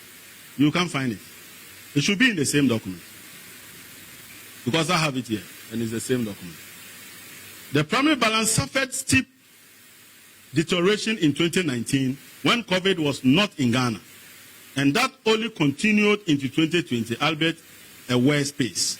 Mr. Chairman, based on the rate of increase in debt, the World Bank and the IMF joint debt sustainability analysis under the Joint Bank Fund Debt Sustainability Analysis Framework for low-income countries for 2019 and published in April 2020 showed that Ghana's risk of external debt distress, the risk of overall debt distress, was high.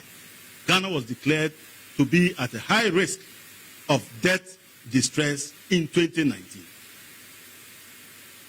COVID did it. Was there COVID? According to the report, the high risk of debt distress was due to higher projected deficit and debt service.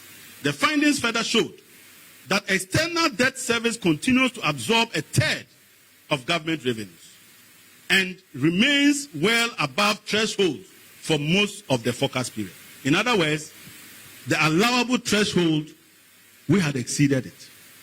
We were no more part of the people who will be considered to be safe. We were now living a different world. We are now at risk of debt distress. The findings further showed that external debt service, continue. The present values of external public debt to GDP ratios exceeded their thresholds. In other words, if we did a forecast of our debt sustainability into 10, 20 years, we still didn't stand a chance. We needed to do something dramatic. If you hear this and you are 78, will you sleep? That this is how you have run your country. This was the country's debt situation back in 2019, when Ghana and indeed the world neither knew nor heard anything about COVID-19. Mr. Chairman, in managing public debt, it is important to build adequate buffers to prepare for headwinds when they occur. A country is faced with the possibility of several external and internal shocks that may dislocate fiscal and external stability. To deal with this, a country must be adequately prepared to weather the storm. These factors must be analyzed to determine the quality of a country's public debt. Anytime Ghana borrows foreign currency denominated loans, listen, we expand the country's obligations in foreign currency and must build buffers of foreign reserves to pay for the interest and the principal when they fall due, or when non-resident holders of those bonds decide to sell off and exit the market with their monies. Of course, these investors are paid in foreign currency or in cedis, but they must return to their countries with foreign currency and not the cedi. So what I'm simply saying is this: when you are a country that is interested in borrowing a lot from external sources, and you recall that during John Mohammed's time, we were borrowing an average of about 1 billion on Eurobond, isn't it? Before this 750 million bond. These people came and whooped 3 billion. The following year, 3 billion. Hey. They have borrowed 3 billion, sir. Now the investor is afraid. Now the investor says, hold on. Do you have even enough buffers to pay me? The foreign investors who bring their money to buy our cedi bonds, they will send dollars, euros, and pound sterling to their bank accounts in Ghana. Then they will sell the dollars to the banks and take the cedi to come and give to government and collect the bonds. So when they become afraid, or they decide that there are opportunities that are better somewhere and they go and sell your bonds, they will now come back to the market to come and buy the dollars or the euro or the pound sterling and exit. Imagine one investor looking for $5 billion or $3 billion. Will your city survive? That is why you must build buffers at the Bank of Ghana. And you have the head of the economic management team copiously talking about gross international reserves at a time he is talking about investors reversing their portfolios and taking their money away and looking for dollars. You see, gross international reserves is not for government. It is not for Bank of Ghana. You can't use gross international reserves to sell to the investor. What you can use is the free dollars or the free reserves, which we call the net international reserves. So you see, because Ghana owes 1.7 billion, which is falling due, the Bank of Ghana, assuming government is able to raise the cedi equivalent of $1.7 billion, Ghana cedis or dollars, the government must now buy dollars to go and pay the offshore interest payment, right? Does the Bank of Ghana have $1.7 billion to sell to you? Do you get the point? In 2018, there was no COVID.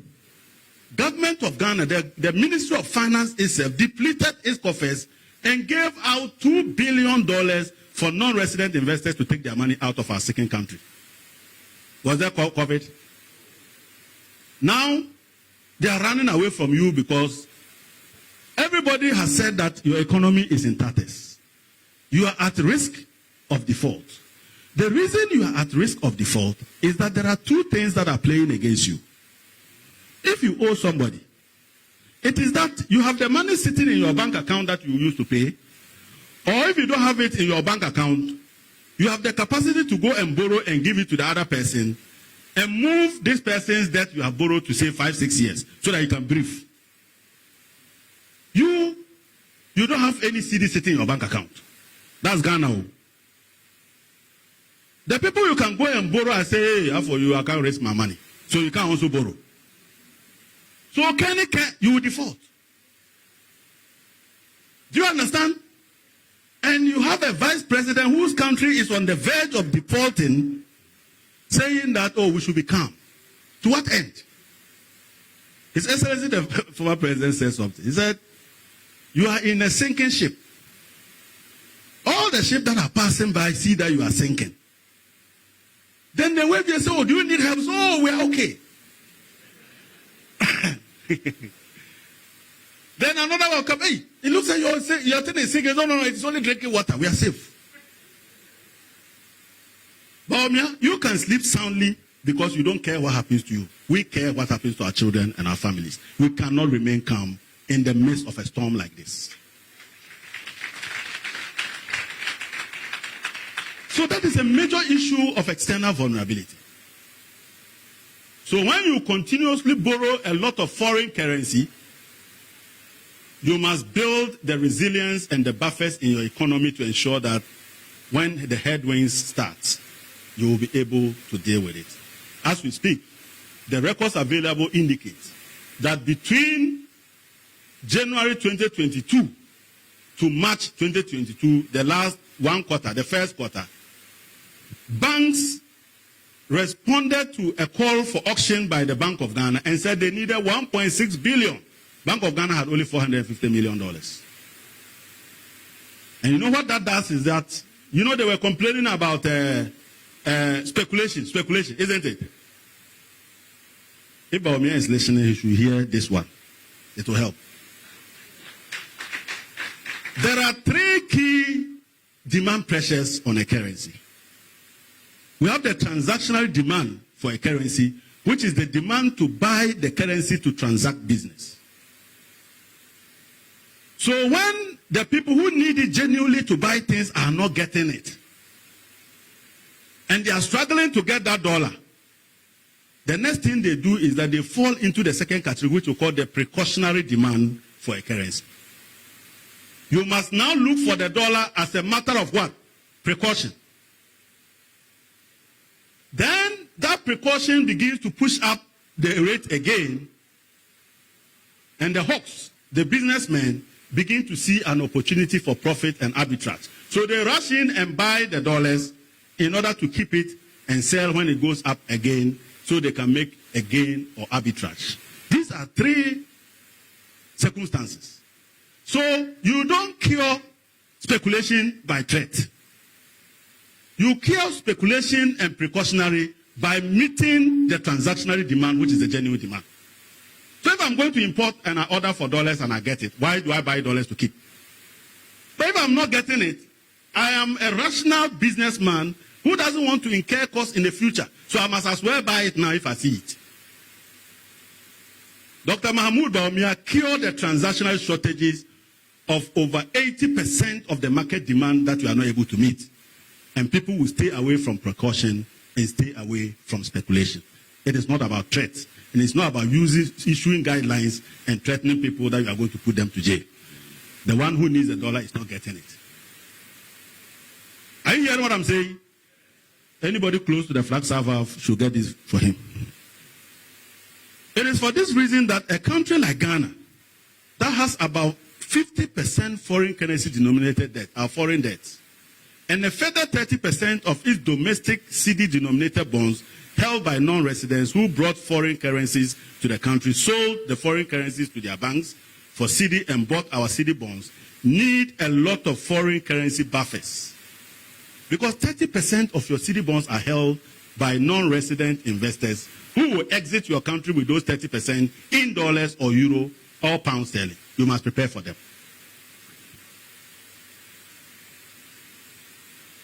Mr. Chairman, more loans in foreign currency is akin to drinking more poison as your foreign currency obligations sour, leading to heightened external vulnerability and exchange rate pressures. There are several measures of a country's external vulnerability resulting from increased holdings of foreign denominated currency debts. These measures aim at identifying the capacity of the country to either generate foreign currency or the levels of foreign currency buffers to ensure adequate forex liquidity. The relationship between Ghana's public debt and its export earnings gives an indication of the foreign currency earning potential for the accumulation of foreign forex buffers. Unfortunately, the outcome of the last two joint IMF and World Bank debt sustainability analysis of Ghana shows that Ghana breached the threshold of this measure for debt sustainability, signifying heightened external vulnerability. So another measure is that they look at your export earnings, because the export earnings will bring in forex, and they compare that to your external holdings by non-resident investors. And you have to meet a minimum threshold in order that we can say your debt sustainable or your debt is sustainable. Ghana failed that one too in 2019. Was it COVID? Another measure of external vulnerability is the adequacy of net reserves of foreign currency with the Bank of Ghana to cover for short-term non-resident capital holdings in the country. As a rule of thumb, international standard, as a rule of thumb, a country must have at least $2 for every dollar of short-term capital holdings of non-resident investors. 2:1. So if non-resident investors are holding your domestic bond by, say, 2 billion, you must have 4 billion in your reserve. If they are holding 3 billion, you must have 6 billion in your reserves. That's the rule of thumb. It is the definition of forex liquidity in the country. If this is breached, it is like when a bank does not have cash, and one person goes there, he doesn't see his cash. Will you be sitting at home? You go and take your money before it's too late, isn't it? So when they see that your net international reserves are not enough to cover $2 of every holding, it means you are running out of forex. So they must exit before it is too late, because if they don't exit now, by the time they are exiting, the exchange rate will be said that when they change their money, they can't even get the money that they brought to Ghana, let alone to take home some profit. That is the situation. Over the last couple of years, declining net international reserves of Ghana has resulted in breaches of this prudential foreign currency reserve requirement. By the end of 2019, Ghana's net international reserves could hardly cover for 50 cents of every $3 short-term capital holding of our non-resident investors. So, by 2019, when there was no COVID, our net international reserves was not even enough to cover 50 cents of it. So, assuming that somebody had the foreign holdings we had was say about 3 billion. We were having 500 million to cover 3 billion. Do you understand? And now you are complaining that it is chaotic approval of e-levy. You are accusing rating agencies for this monumental failure of the central bank where you sat before.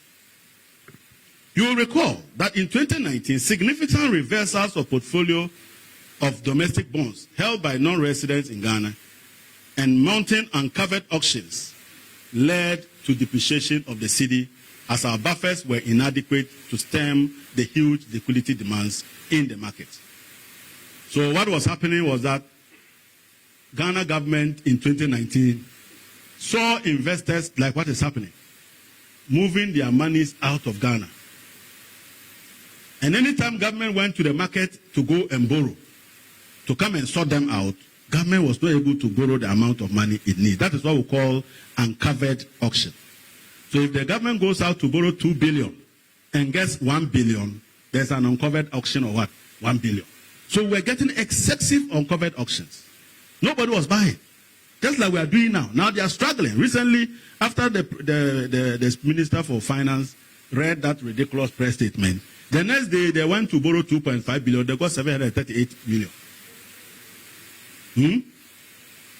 Yesterday, if you read the Business and Financial Times, banner headline, investors are running away from Ghana's treasury bill for low interest rates. The reason is that if you decide to increase the interest rates, where are you going to pay it from when you are already paying about 90% of your money? So you can't even accommodate any increase in interest rates. And it is the increase in interest rate that will let the people bring you the money and lend to you. So you see where they are? They are in a dichotomy.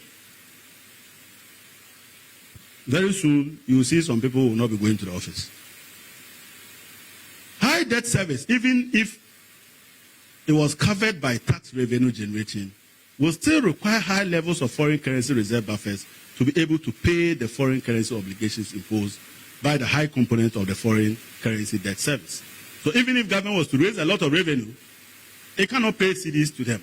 Even if you pay the CDs, you can't ask them to take their CDs to London or take your CDs to US. Where are they going to pass for it? To go and do what? So you must get them the dollars to exit. And you don't have it. That is why the CD is in trouble. You would find that they continuously blame everybody other than themselves. I want us to see from here.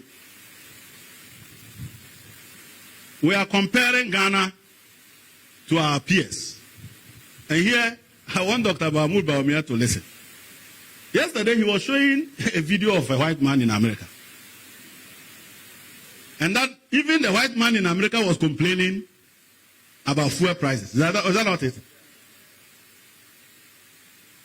That white man, the salary that they pay, is it the 4% you have been paying your workers?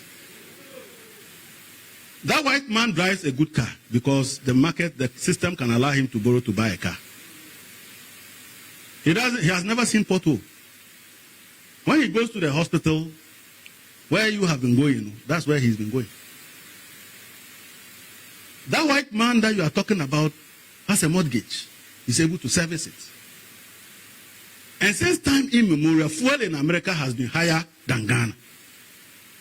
So, Bawumia, find a good example. They are not your colleagues. Then you are roaming at London. Are they your equals? Come to Togo here. We can relate. Come to Benin. We are comfortable there because we know them, right? Come to Senegal, Mali, Niger, Burkina. Hey, you are home now. That is your size. Now, let's look at the size here.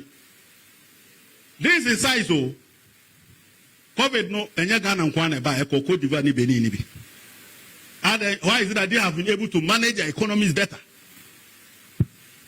Look at Benin, Burkina Faso. All of them did a lot better than Ghana on fiscal deficit. None of them did 7% fiscal deficit T20 under COVID. We did 15%. Abba.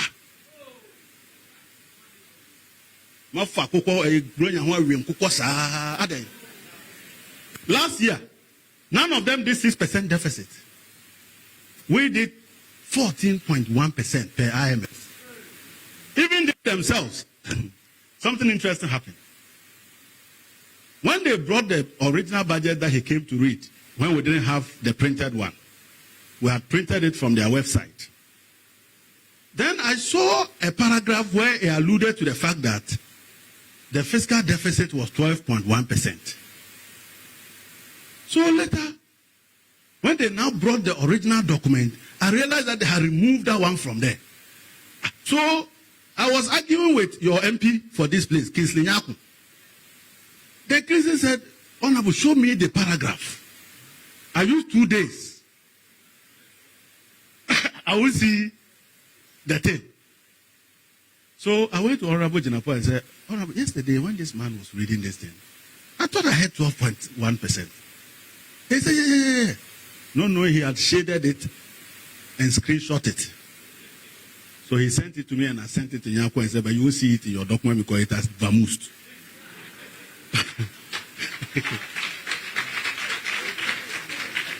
Are you understanding what is going on here? And then you come and paint an economy as if that economy that he painted 2 days ago resembles that of Jerusalem in heaven's kingdom. But this is the economy. Fiscal, everything, we are worse. Nigeria, almighty Nigeria's total public debt is $38 billion. Ghana's public debt is $58 billion. Why? Nigeria is 4 times our country. And you were there yesterday showing fuel shortages in Nigeria. Are they your colleagues? Nigeria's total debt service last year was $1.58 billion. We were paying $3.3 billion on debt service.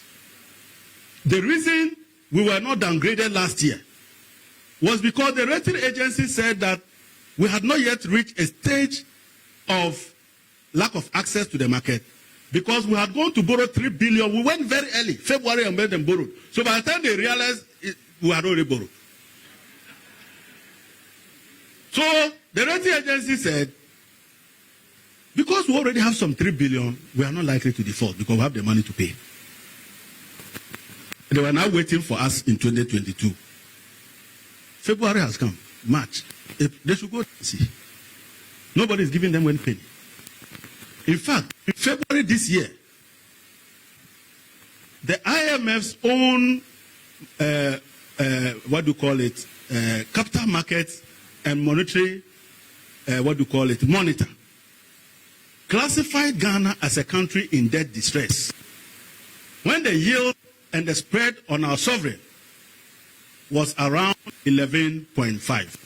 As we speak today, we have actually left there. We are now roaming at 18%. In fact, at some point, we were 21%. And Isaac Bawumia, who likes to say that nobody has ever done this. Nobody has mismanaged Ghana to the point that our yield is the highest in the world. When one day our children draw our yield curve from Nkrumah's time, it will show that there was a time Ghana's yield was 21% and we lost the markets. That will forever be there. And that is Dr. Dr. Mahmoud Bawumia's legacy. He can't clean it. Somebody told me recently that he said if they can clean some of the things he said previously on Facebook, it's gone. So that record is going to be there. Last year, from 2019, Goldman Sachs did a research findings that showed that Ghana was only next to Egypt as the country with the highest outstanding Eurobonds in the emerging markets. That same report said that Ghana was the #1 country that is vulnerable to interest rate fluctuations. And Ghana was the #1 that was vulnerable to exchange rate fluctuations. Because we had borrowed a lot externally, said that the slightest movement in exchange rate, we are in trouble.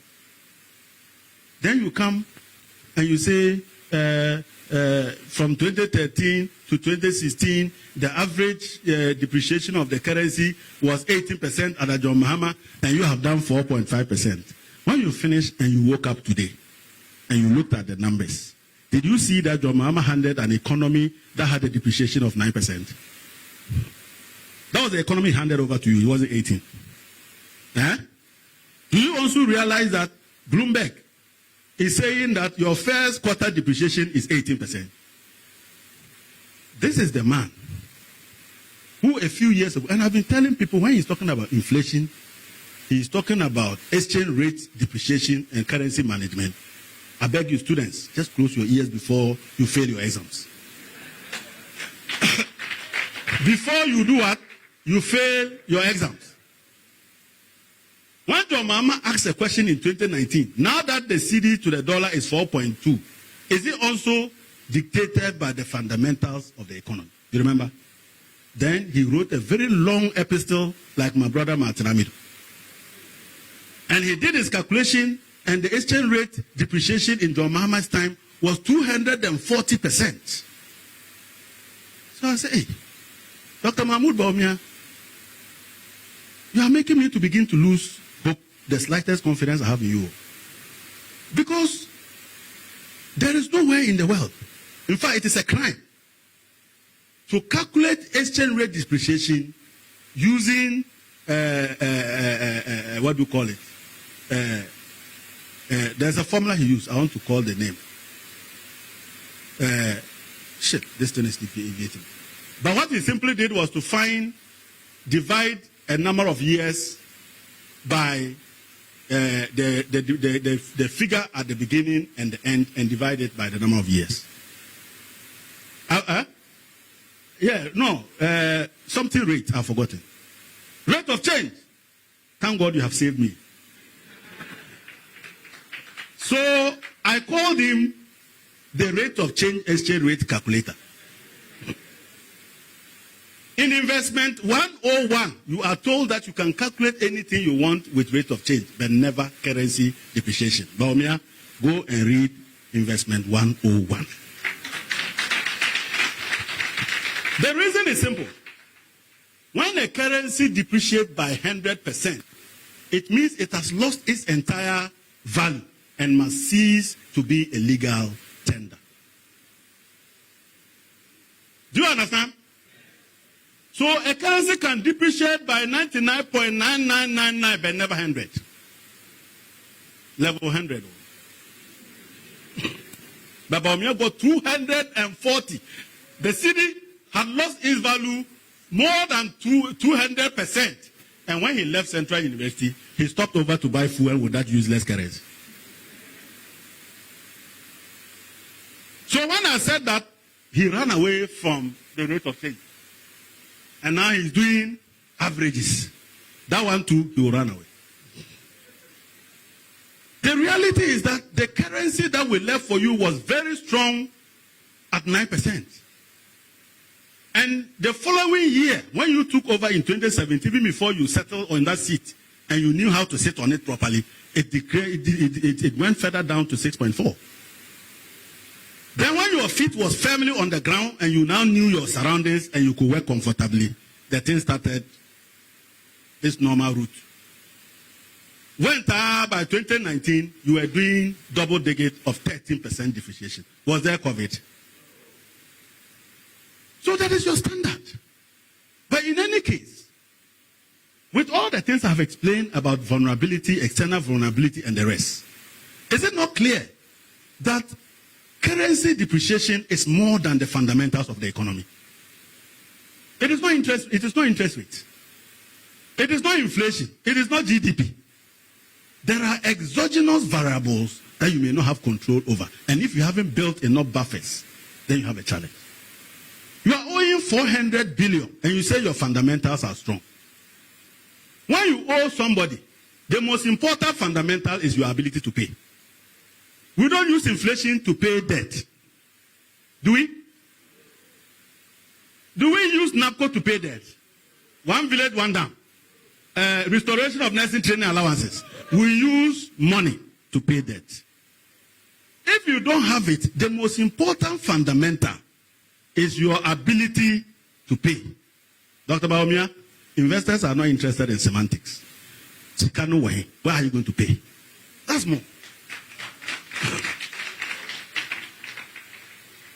Ladies and gentlemen, I have said once again that the performance of His Excellency John Dramani Mahama cannot be compared anywhere to this government.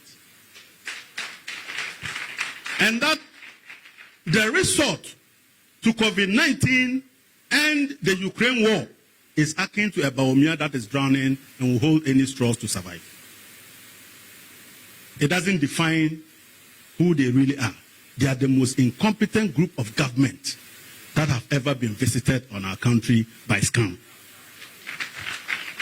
And I want to give the people of Ghana the assurance that with the able leadership of His Excellency John Dramani Mahama and the array of talent in our NDC, we will turn this difficult situation around for the better. And I want to throw this challenge to those pseudo-analysts who have suddenly emerged from their employment zones that were given by this government to try and win us, that they should go and pick proper data from the IMF and the World Bank, and let's have a conversation. And that I'm looking forward to Dr. Mahmoud Bawumia, or if he wants, he can send that his boy who's been running around, ran away from me, Gideon Buako. Let's meet even in their bedroom to debate this economy with cameras. And that the NDC's record is a record I will defend any day. And that anybody who has known our country will know that in 2014, Ghana faced a dire, difficult situation under His Excellency John Dramani Mahama. And that occasioned also the doomsday that we had, His Excellency John Dramani Mahama came to Parliament and said, I am not going to give excuses. I'm going to take responsibility and fix it. That is a leader. And by the time John Mahama left office, he had fixed doomsday. He had given them power that they didn't even know the value of. And he had given them the fuel to provide and to keep the lights on in Atuabo gas pipeline. They have been using Atuabo for the past 5 years without paying for John Mahama's gas. Said that they owe Atuabo over $900 million. Without John Mahama, how could they have managed to put the lights on? And that when it comes to the power sector and the energy sector, the NDC has the best reservoir of talent and expertise in the whole of this country. And I will say that any day, from Alex Mold to Dr. Kwabena Donko, to my own John Jinapo, to Moses Asaga, to Amako Fibwa, in fact, we can give them secondments if they want. His Excellency John Dramani Mahama delivered a palpable lie. Bawumia delivered a palpable lie.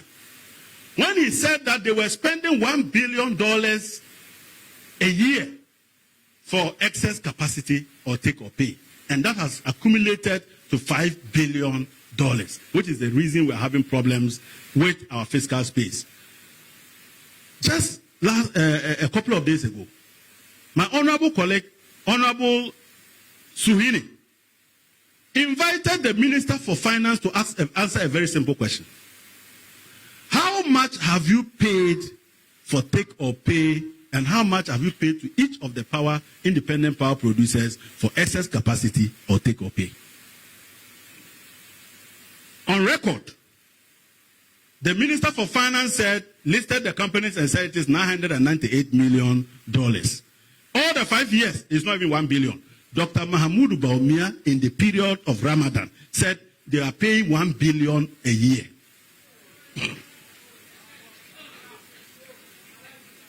Clearly, these people are taking us for jokes. And I want to sound this caution that the international community is not wowed by eloquence and trickery.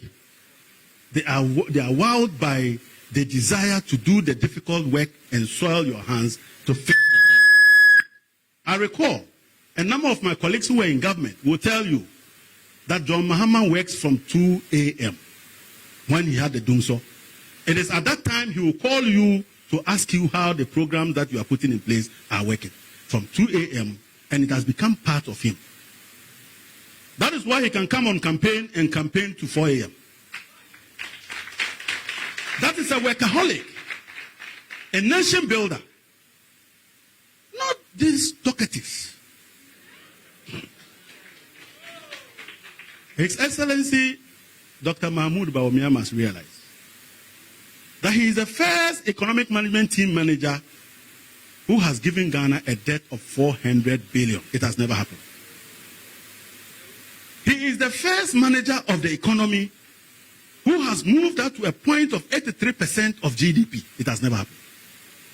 That he is the only economic manager who, as we speak today, uses close to 90% of his tax revenue to for debt service. I'm not talking about interest payment, but interest payment and amortization. We call that debt service. He is the only man who has ever managed this country into a debt distress. He is the only man who has managed this country and given us a yield on our Eurobonds at 21%. It has never happened. That he is the only one who talks much and does little.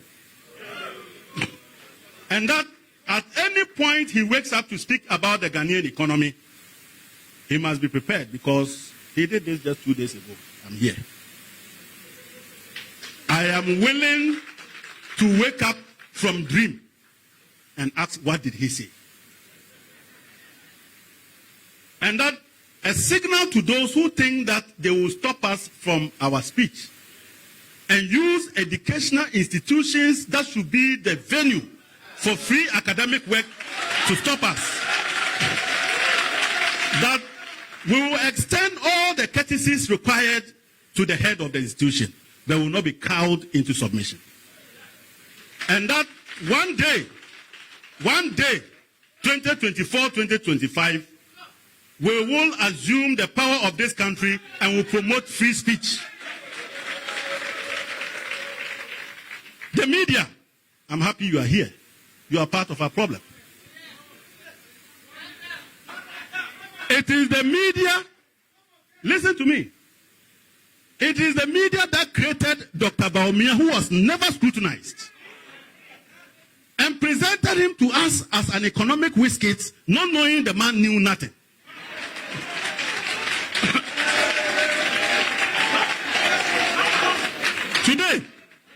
Today, you have to take responsibility for the mess that we are in. The way you held John Mahama to account, if you were to hold